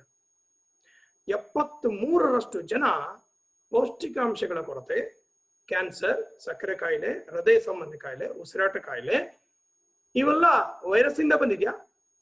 ಸಕ್ಕರೆ ಕಾಯಿಲೆ, ಕ್ಯಾನ್ಸರ್, ಉಸಿರಾಟ ಇನ್ನೊಬ್ಬರಿಂದ ಬಂದಿದ್ಯಾ? ಯಾವ ಪೇಷಂಟ್ ಜಾಸ್ತಿ ಇರೋದು ನಮ್ಮಲ್ಲಿ ಈಗ? ಶುಗರ್ ಪೇಷಂಟ್, ಸಕ್ಕರೆ ಕಾಯಿಲೆ, ಕ್ಯಾನ್ಸರ್, ಹೃದಯ ಸಂಬಂಧಿ, ಉಸಿರಾಟ ಸಮಸ್ಯೆ, ಈ ಕಾಯಿಲೆಗಳೇ ಜಾಸ್ತಿ ಇರೋದು. ಯಾಕೆ ಜಾಸ್ತಿ ಇದೆ? ಪೌಷ್ಟಿಕಾಂಶಗಳ ಕೊರತೆ ಇದೆ. ಅಪೌಷ್ಟಿಕತೆಯಲ್ಲಿ ನಂಬರ್ 1 ನಮ್ಮ ದೇಶ. ಹಾಗಾದ್ರೆ ಪೌಷ್ಟಿಕಾಂಶ ಯಾಕೆ ಬೇಕು? ಯಾಕೆ ತಿನ್ಬೇಕು? ನಮ್ಮ ಶಕ್ತಿಗೆ, ಬೆಳವಣಿಗೆಗೆ, ಸಂರಕ್ಷಣೆಗೆ, ರೋಗ ನಿರೋಧಕ ಶಕ್ತಿ ಜಾಸ್ತಿ ಮಾಡೋದಕ್ಕೆ ಮತ್ತು ಓವರ್ ಆಲ್ ಅಭಿವೃದ್ಧಿಗೆ, ಡೆವಲಪ್ಮೆಂಟ್ಗೆ. ಸೊ ನಮ್ಗೆ ಪೌಷ್ಟಿಕಾಂಶ ಬೇಕಾಗಿದೆ. ಹಾಗಾದ್ರೆ ಏನೆಲ್ಲ ತಗೋಬೇಕು? ಕ್ಕಿಂತ ಮುಂಚೆ ನಾವು ನಮ್ಮ ಬಾಡಿ ಹೇಗಾಗಿದೆ ನೋಡೋಣ. ಈ ಚಿತ್ರದಲ್ಲಿ ನೋಡುವ ಹಾಗೆ ನಮ್ಮ ಫಸ್ಟ್ ನಮ್ಮ ಬಾಡಿ ಹೇಗೆ ಉತ್ಪತ್ತಿ ಆಗುತ್ತೆ, ನಮ್ಮ ಜೀವ ಹೇಗೆ ಉತ್ಪತ್ತಿ ಆಗುತ್ತೆ. ಫಸ್ಟ್ ಉತ್ಪತ್ತಿ ಆಗೋದು ಸೆಲ್ಸ್ ಗಳೆಲ್ಲ ಜೋಡಣೆ ಸೇರ್ತಾ ಟಿಶ್ಯೂ ಅಂತ ಆಗುತ್ತೆ. ಅದನ್ನ ಅಂಗಾಂಶ ಅಂತ ಕರೀತಾರೆ. ಜೀವಕೋಶಗಳು ಅಂಗಾಂಶ ಆಗ್ತವೆ, ಅಂಗಾಂಶಗಳು ಅಂಗಾಂಗ ಆಗ್ತವೆ, ಅದಕ್ಕೆ ಆರ್ಗನ್ ಅಂತ ಕರೀತಾರೆ. ಆರ್ಗನ್ಗಳೆಲ್ಲ ಒಂದಕ್ಕೆ ಸೆಟ್ ಆಗ್ತವೆ, ಅದನ್ನ ಆರ್ಗನ್ ಸಿಸ್ಟಮ್ ಅಂತ ಕರೀತಾರೆ. ಈ ಆರ್ಗನ್ ಸಿಸ್ಟಮ್ ಇಂದ ಹ್ಯೂಮನ್ ಬಾಡಿ ಆಗುತ್ತೆ. ಅರ್ಥ ಆಗಿದೆ? ಅಂದ್ರೆ ಅಡಿಯಿಂದ ಮುಡಿ ಅಂತ ಹೇಳಿದ್ರೆ ಉಗುರಿಂದ, ಕಾಲು ಉಗುರಿಂದ ಹಿಡಿದು ತಲೆ ಕೂದಲು ತುದಿ ತನಕನೂ ಇರೋದು ಸೆಲ್ಸ್, ಜೀವಕೋಶಗಳಿಂದಾನೇ. ಕಂಪ್ಲೀಟ್ ಇಟ್ಕೆಯಿಂದ ಹೆಂಗ್ ಬಿಲ್ಡಿಂಗ್ ರೆಡಿ ಆಗುತ್ತೆ, ಇವೆಲ್ಲ ಇದೆ. ಈ ಬಿಲ್ಡಿಂಗ್ ಆಗಿರೋದು ಬರೇ ಸೆಲ್ಸ್ ಇಂದ. ಈ ಕಂಪ್ಲೀಟ್ ಬಿಲ್ಡಿಂಗ್ ಕೋಟ್ಯಾಂತರ ಸೆಲ್ಸ್ ಇರ್ತಾವ, ಕೋಟ್ಯಾಂತರ, ಟ್ರಿಲಿಯನ್ ಗಟ್ಲೆ, ಬಿಲಿಯನ್ ಗಟ್ಲೆ ಸೆಲ್ಸ್ಗಳು ನಮ್ಮ ಬಾಡಿಯಲ್ಲಿ ಇರ್ತಾವ. ಆ ಸೆಲ್ಸ್ಗಳು ಹುಟ್ತಾ ಇರ್ತಾವೆ, ಸಾಯ್ತಾ ಇರ್ತಾವೆ. ಬಟ್ ರೋಗ ಹೇಗ್ ಬರುತ್ತೆ? ಈಗ ಮನುಷ್ಯನಿಗೆ ಕಾಯಿಲೆ ಉತ್ಪತ್ತಿ ಹೆಂಗಾಗತ್ತೆ? ಹೇಗೆ ಉತ್ಪತ್ತಿ ಆಗುತ್ತೆ ಅಂದ್ರೆ, ಯಾವುದೇ ರೋಗ ಬರಲು ಕಾರಣ ಆ ರೋಗಕ್ಕೆ ಸಂಬಂಧಪಟ್ಟ ಅಂಗಾಂಗಗಳು ವೀಕ್ ಆಗ್ತವೆ. ಈಗ ಉದಾಹರಣೆಗೆ ಉಸಿರಾಟ ಸಮಸ್ಯೆ ಅಂದ್ರೆ ಅಂಗಾಂಗ ಯಾವುದು? ಶ್ವಾಸಕೋಶ ವೀಕ್ ಆಗುತ್ತೆ. ಶುಗರ್ಗೆ ಯಾವ್ದು ಅಂಗಾಂಗ? ಪ್ಯಾಂಕ್ರಿಯಾಸ್, ಅದೊಂದು ಆರ್ಗನ್. ಓಕೆ, ಅಂಗಾಂಗಗಳು ವೀಕ್ ಆಗ ಕಾರಣ ಅಂಗಾಂಗದಲ್ಲಿರುವ ಜೀವಕೋಶಗಳು ವೀಕ್ ಆಗ್ತವೆ. ಜೀವಕೋಶಗಳು ಯಾಕೆ ವೀಕ್ ಆಗ್ತವೆ ಅಂದ್ರೆ, ಜೀವಕೋಶಗಳಿಗೆ ಬೇಕಾಗಿರೋ ಸಂಪೂರ್ಣ ಆಹಾರ ಕೊಟ್ಟಿಲ್ಲ. ಹಾಗಾದ್ರೆ ಜೀವಕೋಶಗಳು ಸಾಯದೇ ಇರೋ ತರ ಹೇಗ್ ನೋಡ್ಕೊಳ್ಳೋದು? ನಾವು ಈಗ ಚೆನ್ನಾಗಿದ್ದೀವಿ ಅಂತ ಕೆಲವರಿಗೆ ಹುಮ್ಮಸ್ಸಿರುತ್ತೆ. 25 to 30 ಏಜ್ ತನಕ ಬಹಳ ಗರ್ವದಿಂದ ಇರುತ್ತೆ, ನಮ್ಗೇನು ಕಾಯಿಲೆ ಬರಲ್ಲ. ಯಾಕೆ ಅಂದ್ರೆ ಸೆಲ್ಸ್ಗಳ ಉತ್ಪತ್ತಿ ಜಾಸ್ತಿ, ಸಾಯುವ ಸಂಖ್ಯೆ ಕಡಿಮೆ. ಏಜ್ ಆಗ್ತಾ ಏನಾಗುತ್ತೆ ಅಂದ್ರೆ ಸಾಯುವ ಸೆಲ್ಸ್ಗಳ ಡ್ಯಾಮೇಜ್ ಸಂಖ್ಯೆ ಹೆಚ್ಚುತ್ತಾ ಹೋಗುತ್ತೆ, ಉತ್ಪತ್ತಿ ಸಂಖ್ಯೆ ಕಡಿಮೆ ಆಗಕ್ಕೆ ಹೋಗುತ್ತೆ. ಆವಾಗ ಸೆಲ್ಸ್ಗಳು ವೀಕ್ ಆಗ್ತದೆ, ಆರ್ಗನ್ಗಳು ವೀಕ್ ಆಗ್ತವೆ, ಅಂದ್ರೆ ಅಂಗಾಂಗ ವೀಕ್ ಆಗ್ತವೆ. ಅಂಗಾಂಗ ವೀಕ್ ಆದಾಗ ಅಂಗಾಂಗಗಳು ಪರ್ಫಾರ್ಮೆನ್ಸ್ ಮಾಡೋದಿಲ್ಲ, ಅಂದ್ರೆ ಏನ್ ಕ್ರಿಯೆ ಮಾಡ್ಬೇಕು ಅದು ಮಾಡೋದಿಲ್ಲ. ಅವು ಕ್ರಿಯೆ ಮಾಡದಿದ್ದಾಗ ಅದಕ್ಕೆ ಸಂಬಂಧಪಟ್ಟಿರೋ ಕಾಯಿಲೆಗಳು ನಮ್ಗೆ ಕಂಡು ಬರ್ತವೆ. ಇದು ಟೋಟಲ್ ಮೂಲ. ಇದನ್ನ ಯಾರು ಇಲ್ಲಿ ಹೇಳೋದಿಲ್ಲ, ನಿಮ್ಗೆ ಡಾಕ್ಟರ್ಸ್ ಎಲ್ಲ ಹೇಳೋದಿಲ್ಲ ಇಷ್ಟು ಡೀಪ್ ಆಗಿ, ನಿಮ್ಗೆ ಗೊತ್ತಿದೆ. ಜೊತೆಗೆ ನಾವಾಗೆ ಸೆಲ್ಸ್ ಗಳನ್ನ ಯಥೇಚ್ಛವಾಗಿ ಡ್ಯಾಮೇಜ್ ಮಾಡ್ಕೊಂತ ಇರ್ತೀವಿ. ಒಂದು ಟೆನ್ಷನ್ ಇಂದ, ಇನ್ನೊಂದು ಚಿಂತೆ ಮಾಡೋದ್ರಿಂದ, ಇನ್ನೊಂದು ಕೊರಗೋದ್ರಿಂದ, ಇನ್ನೊಂದು ಭಯದಿಂದ, ಆಯ್ತಾ, ಇನ್ನೊಂದು ಡ್ರಿಂಕ್ಸ್ ಸ್ಮೋಕ್ ಮಾಡೋದ್ರಿಂದ, ನಮ್ ಗುಟ್ಕಾ ತಿನ್ನೋದ್ರಿಂದ, ತಂಬಾಕು ತಿನ್ನೋದ್ರಿಂದ ಸೆಲ್ಸ್ ಗಳನ್ನ ನಾವಾಗಿ ನಮ್ಮ ಸೆಲ್ಸ್ ಗಳನ್ನ ನಾವು ಡ್ಯಾಮೇಜ್ ಮಾಡ್ಕೊಂತೀವಿ. ಓಕೆ, ನಮ್ಮ ಮನೆ ಮಕ್ಕಳಿಗೆ ವಿಷ ಹಾಕಿ ಕೊಂದಾಗ ನಾವು ನಮ್ಮ ಬಾಡಿನ ನಾವೇ, ಇದೊಂಥರ ಸುಸೈಡ್. ಓಕೆ, ಆಮೇಲೆ ಸೆಲ್ಸ್ಗಳು ಹಾಳಾಗುವುದೇ ಒಂದು ಪರ್ಟಿಕ್ಯುಲರ್ ಒಂದು ಪಾರ್ಟ್ ಅಲ್ಲಿ ಜಾಸ್ತಿ ಸೆಲ್ಸ್ ಡ್ಯಾಮೇಜ್ ಆದ್ರೆ ಅದು ಕ್ಯಾನ್ಸರ್ಗೆ ಕಾರಣ ಆಗುತ್ತೆ, ಕ್ಯಾನ್ಸರ್ ಟರ್ನ್ ಆಗುತ್ತೆ. ಅಂದ್ರೆ ಯಾವಾಗ ಸೆಲ್ಸ್ಗಳು ಇನ್ನೊಂದು ಸೆಲ್ಸ್ ಅನ್ನ ನಮ್ಮ ಬಾಡಿ ಸೆಲ್ಸ್ಗಳನ್ನ ನಮ್ಮ ಬಾಡಿಗಳೇ ಡ್ಯಾಮೇಜ್ ಮಾಡ್ತಾ ಹೋಗ್ತವೆ, ಅದನ್ನು ಫ್ರೀ ರ್ಯಾಡಿಕಲ್ಸ್ ಹೇಳ್ತಾರೆ, ಅಲ್ಲಿಂದ ಕ್ಯಾನ್ಸರ್ ನಮ್ಗೆ ಉತ್ಪತ್ತಿ ಆಗುತ್ತೆ. ಹಾಗಾಗಿ ಸೆಲ್ಸ್ಗಳು ಪ್ರತಿಯೊಂದು ಆರೋಗ್ಯವಾಗಿರೋದು ಮುಖ್ಯ. ಸೆಲ್ಸ್ಗಳ ಆರೋಗ್ಯ ಚೆನ್ನಾಗಿರ್ಬೇಕಂದ್ರೆ ನಾವು ಆರೋಗ್ಯ ಇರಬೇಕು ಅಂತ ಹೇಳಿದ್ರೆ ಪ್ರತಿ ಸೆಲ್ಸ್ಗೆ ಸರಿಯಾದ ಪೌಷ್ಟಿಕಾಂಶಗಳು ಸಂಪೂರ್ಣ ಪ್ಯಾಕೇಜ್ ಅನ್ನ ಕೊಡ್ಬೇಕಾಗಿದೆ. ಹಾಗಾದ್ರೆ ಸಂಪೂರ್ಣ ಪ್ಯಾಕೇಜ್ ಅಂದ್ರೆ ಯಾವುದು? ಆ ಸೆಲ್ಸ್ಗಳು ಸರಿ ಇರ್ಬೇಕಂದ್ರೆ ಏನ್ ಕೊಡ್ಬೇಕು? 70% ನೀರು, 24% carbohydrate, 4% protein, 1% vitamins and minerals ಮತ್ತೆ 1% ಫ್ಯಾಟ್. ಟೋಟಲ್ ಮಾಡಿದ್ರೆ 100. ನೀರು, carbohydrate, protein, vitamins, minerals, fat. Total 6 subject ಇದೆಯಾ? ಎಸ್, 6 ಸಬ್ಜೆಕ್ಟ್ ಇದೆ. ನಿಮಗೆ ಈ ಎಕ್ಸಾಮ್ ಮಾಡ್ತಾರೆ 6 ಸಬ್ಜೆಕ್ಟ್ ಇರುತ್ತಲ್ಲ, ಈ 6 ಸಬ್ಜೆಕ್ಟ್ ಅಲ್ಲಿ 1 ಸಬ್ಜೆಕ್ಟ್ ಹೋದ್ರು ಫೇಲ್ ಅಲ್ವಾ? ಕರೆಕ್ಟ್. ಈಗ ನಿಮ್ದು 6 ಸಬ್ಜೆಕ್ಟ್ ಪಾಸ್ ಫೇಲಾ ನೋಡೋಣ. ಒಂದೊಂದು ಸಬ್ಜೆಕ್ಟ್ ತೆಗೆದು ನೋಡೋಣ ಎಷ್ಟೆಷ್ಟು ಮಾರ್ಕ್ಸ್ ಇದೆ ಅಂತ ನೋಡೋಣ, ಚೆಕ್ ಮಾಡ್ಕೊಳ್ಳಿ. ನೀರು ಫಸ್ಟ್ ಸಬ್ಜೆಕ್ಟ್, ಇದು ಒಂಥರ ಹೆಂಗಂದ್ರೆ ಮಾತೃಭಾಷೆ ಇದ್ದ ತರ ಈಸಿ. ಆಘಾತವನ್ನು ಹೀರ್ಕೊಳ್ಳೋದಕ್ಕೆ, ಉಷ್ಣಾಂಶವನ್ನ ನಿಯಂತ್ರಣ ಮಾಡೋದಕ್ಕೆ, ರಕ್ತದ ಗಾತ್ರ ಮತ್ತು ಪ್ರಮಾಣನ ಮತ್ತೆ ಕೀಲುಗಳು ಘರ್ಷಣೆ ಆಗದಿರೋ ತರ ನೋಡ್ಕೊಳ್ಳೋದಕ್ಕೆ, ನಮ್ಮ ಬಾಡಿಯಲ್ಲಿರೋ ವೇಸ್ಟ್ ಗಳನ್ನ ಹೊರಗಡೆ ಹೋಗೋದಕ್ಕೆ, ಇದಕ್ಕೆಲ್ಲ ನಮ್ಗೆ ನೀರು ಬಾಡಿಗೆ ಯಥೇಚ್ಛವಾಗಿ ಬೇಕಾಗುತ್ತೆ. ನಮ್ಮ ಬಾಡಿ ವೆಯ್ಟಿಗೆ almost 2 to 3 litre up to 4 litre ತನಕ ಬೇಕು. 80+ ಇದ್ರೆ ಅಂದ್ರೆ 4 ಲೀಟರ್. ಎವ್ರಿ 20 kgಗೆ 1 ಲೀಟರ್ ನೀರು ತಗೊಳ್ಳಿ. 80 kg ಹತ್ರ ಇದೀರಾ ಅಂದ್ರೆ 80 kg ಮೇಲಿದ್ರೆ ಇನ್ನು 4 ಲೀಟರ್ ನೀರು ದಿನ ಕುಡಿಬೇಕಾಗುತ್ತೆ. ಕುಡಿತಿದೀವಾ? ಇಲ್ಲ ನೋಡಿ, 1 ಸಬ್ಜೆಕ್ಟ್ ಹೋಯ್ತು, ಫಸ್ಟೇ ಫೇಲ್, ಮಾತೃಭಾಷೆಯಲ್ಲಿ ಫೇಲ್ ಆಗಿದ್ದೀರಾ. ನೀರು ದುಡ್ಡು ಕೊಡ್ಬೇಕಾ? ಫ್ರೀ ಸಿಗುತ್ತಲ್ವಾ, ಕುಡಿಬಹುದಲ್ವಾ? ಕುಡಿತಾ ಇಲ್ಲ. ಹಾಗಾದ್ರೆ ನೆಕ್ಸ್ಟ್ ಇನ್ನು ಉಳಿದ ಸಬ್ಜೆಕ್ಟ್ ನೋಡೋಣ. ಎಲ್ಲಾ ಆಹಾರಗಳಲ್ಲಿ ಪೌಷ್ಟಿಕಾಂಶಗಳು ಇರ್ತವೆ, ಆದ್ರೆ ಪೌಷ್ಟಿಕಾಂಶಗಳು ಎಲ್ಲಾ ಆಹಾರದಲ್ಲಿ, ಒಂದು ಆಹಾರದಲ್ಲಿ ಎಲ್ಲಾ ಪೌಷ್ಟಿಕಾಂಶಗಳು ಸಿಗೋದಿಲ್ಲ. ಪೌಷ್ಟಿಕಾಂಶಗಳಲ್ಲಿ ಇನ್ನು 5 ಸಬ್ಜೆಕ್ಟ್ ಬಾಕಿ ಇದೆ ನಾನು ಹೇಳ್ತಿರೋದು. ಪ್ರೋಟೀನು, ಕಾರ್ಬೋಹೈಡ್ರೇಟ್, ಫ್ಯಾಟ್, ವಿಟಮಿನ್ಸ್ ಮತ್ತೆ ಮಿನರಲ್ಸ್. ಟೋಟಲ್ ಎಷ್ಟು ಬೇಕು? 5 ಇದೆ. ಅದರಲ್ಲಿ ಪ್ರೋಟೀನ್ ಏನ್ ಕೆಲಸ ಮಾಡುತ್ತೆ? ಜೀವಕೋಶಗಳ ಉತ್ಪತ್ತಿ. ಎಸ್, ಜೀವಕೋಶ ಅಂದ್ರೆ ಟೋಟಲ್ ಬಾಡಿ ಆಗೋದು. ಇಟ್ಟಿಗೆಯಿಂದ ಬಿಲ್ಡಿಂಗ್ ಆಗಿದೆ, ಆ ಇಟ್ಟಿಗೆ ತಯಾರು ಮಾಡೋದೇ ಜೀವಕೋಶ. ಕಾರ್ಬೋಹೈಡ್ರೇಟ್ ಅಂದ್ರೆ ಏನು? ನಮ್ ಶಕ್ತಿ ಒದಗಿಸುತ್ತೆ. ಈ ಸಬ್ಜೆಕ್ಟ್ ಅಲ್ಲಿ ನೀವೆಲ್ಲ ಪಾಸ್. ನಾನು ಈ ಸಬ್ಜೆಕ್ಟ್ ಬಗ್ಗೆ ಮಾತಾಡೋದಿಲ್ಲ ಇವತ್ತು, ಯಾಕೆ ಜಾಸ್ತಿನೇ ತಗೊಳ್ತಿದ್ರೆ. ಏಕದಳ ಧಾನ್ಯ, ಅಕ್ಕಿ, ರಾಗಿ, ಗೋಧಿ, ಜೋಳ ಏನ್ ತಿಂತ ಇದ್ದೀರಾ ಅವೆಲ್ಲ ಏಕದಳ ಧಾನ್ಯ. ನೀವು 3 ಹೊತ್ತು ತಿಂತಿರೋದು ಕಾರ್ಬೋಹೈಡ್ರೇಟ್. ಮಧ್ಯಾಹ್ನ ತಿಂದಿದ್ದು ಅದೇ, ಬೆಳಿಗ್ಗೆ ತಿಂದಿದ್ದು, ನೈಟ್ ತಿನ್ನೋದು ಅದೇನೆ. ಫ್ಯಾಟ್, ಇದ್ರಲ್ಲೂ ಇಂಡಿಯಾದಲ್ಲಿ ಏನು ಕೊರತೆ ಇಲ್ಲ. ಆಯಿಲ್ ಯಥೇಚ್ಛವಾಗಿ ಬಳಸ್ತಿದ್ರೆ 1 ಗ್ರಾಮ್. ಕಾರ್ಬೋಹೈಡ್ರೇಟ್ ಅನ್ನ ಒಂಥರ ಗೋಡನ್ ಇದ್ದಂಗೆ, ಜಾಸ್ತಿ ಕಾರ್ಬೋಹೈಡ್ರೇಟ್ ತಗೊಂಡ್ರೆ ಫ್ಯಾಟ್ ಅಲ್ಲೋಗಿ ಸ್ಟೋರೇಜ್ ಆಗುತ್ತೆ, ನಾವು ದಪ್ಪ ಆಗ್ತೀವಿ, ಸಿಂಪಲ್. ಇನ್ನ ವಿಟಮಿನ್ಸ್ಗಳು ನಾವು ತಿಂತೀವಿ, ಏಕದಳ ಧಾನ್ಯನ ತಿಂತೀವಿ, ಅಂದ್ರೆ ಅನ್ನ, ರಾಗಿ, ಗೋಧಿ ಎಲ್ಲ ತಿಂತೀವಿ. ಅದು ಜೀರ್ಣ ಆಗಿ ಶಕ್ತಿಯಾಗಿ ಕನ್ವರ್ಟ್ ಆಗ್ಬೇಕಂದ್ರೆ ವಿಟಮಿನ್ಸ್ ಬೇಕು. ದೇಹದ ಬೆಳವಣಿಗೆ, ರಿಪೇರಿ, ರಕ್ಷಣೆ, ಟೋಟಲ್ ಬಾಡಿ ಮೇಂಟೈನ್ ಮಾಡ್ಬೇಕಂದ್ರೆ ಮಿನರಲ್ಸ್ ಬೇಕು. ಈ ಮಿನರಲ್ಸ್ ಮತ್ತೆ ವಿಟಮಿನ್ಸ್ ಬೇಕಾಗುತ್ತೆ. ಇದಿಷ್ಟು ನೋಡೋಣ. ಈಗ ಪ್ರೋಟೀನ್ ಎಷ್ಟು ಬೇಕು ನಮ್ಮ ಬಾಡಿಗೆ? 1 kg 1 ಗ್ರಾಮ್ ಬೇಕು. ನಾವ್ ಎಷ್ಟು ಕೆಜಿ ಇದೀವಿ? 60, 65, 70. 70 kg ಇದ್ರೆ 70 ಗ್ರಾಮ್ ಪ್ರೋಟೀನ್ ಬೇಕು, 60 kg ಇದ್ರೆ 60 ಗ್ರಾಮ್ ಪ್ರೋಟೀನ್ ಬೇಕು. 60 kg ಅಂತ ತಗೊಳ್ಳೋಣ ನಾವು, 60 kg ಅಂತ ಒಂದು ಎಕ್ಸಾಂಪಲ್ ಒಬ್ಬ ವ್ಯಕ್ತಿನ ತಗೊಳ್ಳೋಣ. 60 kg ಇದ್ರೆ ಆ ವ್ಯಕ್ತಿ 60 ಗ್ರಾಮ್ ಪ್ರೋಟೀನ್ ಡೈಲಿ ತಗೊಳ್ತಿದ್ದಾನ? ಡೈಲಿ ತಗೋಬೇಕು. ಸಂಡೇ ಮಾತ್ರ ಅಲ್ಲ, ಸಂಡೇ ಸ್ಪೆಷಲ್ ಮಾಡ್ದಂಗಲ್ಲ, ಡೈಲಿ ತಗೋಬೇಕು. ಅಂದ್ರೆ ಪ್ರೋಟೀನ್ ಡೈಲಿ ಬೇಕಾಗುತ್ತೆ. ಕಾರ್ಬೋಹೈಡ್ರೇಟ್ ಡೈಲಿ ಬೇಕಾಗಲ್ಲ. ಕಾರ್ಬೋಹೈಡ್ರೇಟ್ ಹಿಂದಿನ ದಿನ ಜಾಸ್ತಿ ಇರೋದು ಕ್ಯಾರಿ ಫಾರ್ವರ್ಡ್ ಆಗುತ್ತೆ, ಪ್ರೋಟೀನ್ ಆಗಲ್ಲ.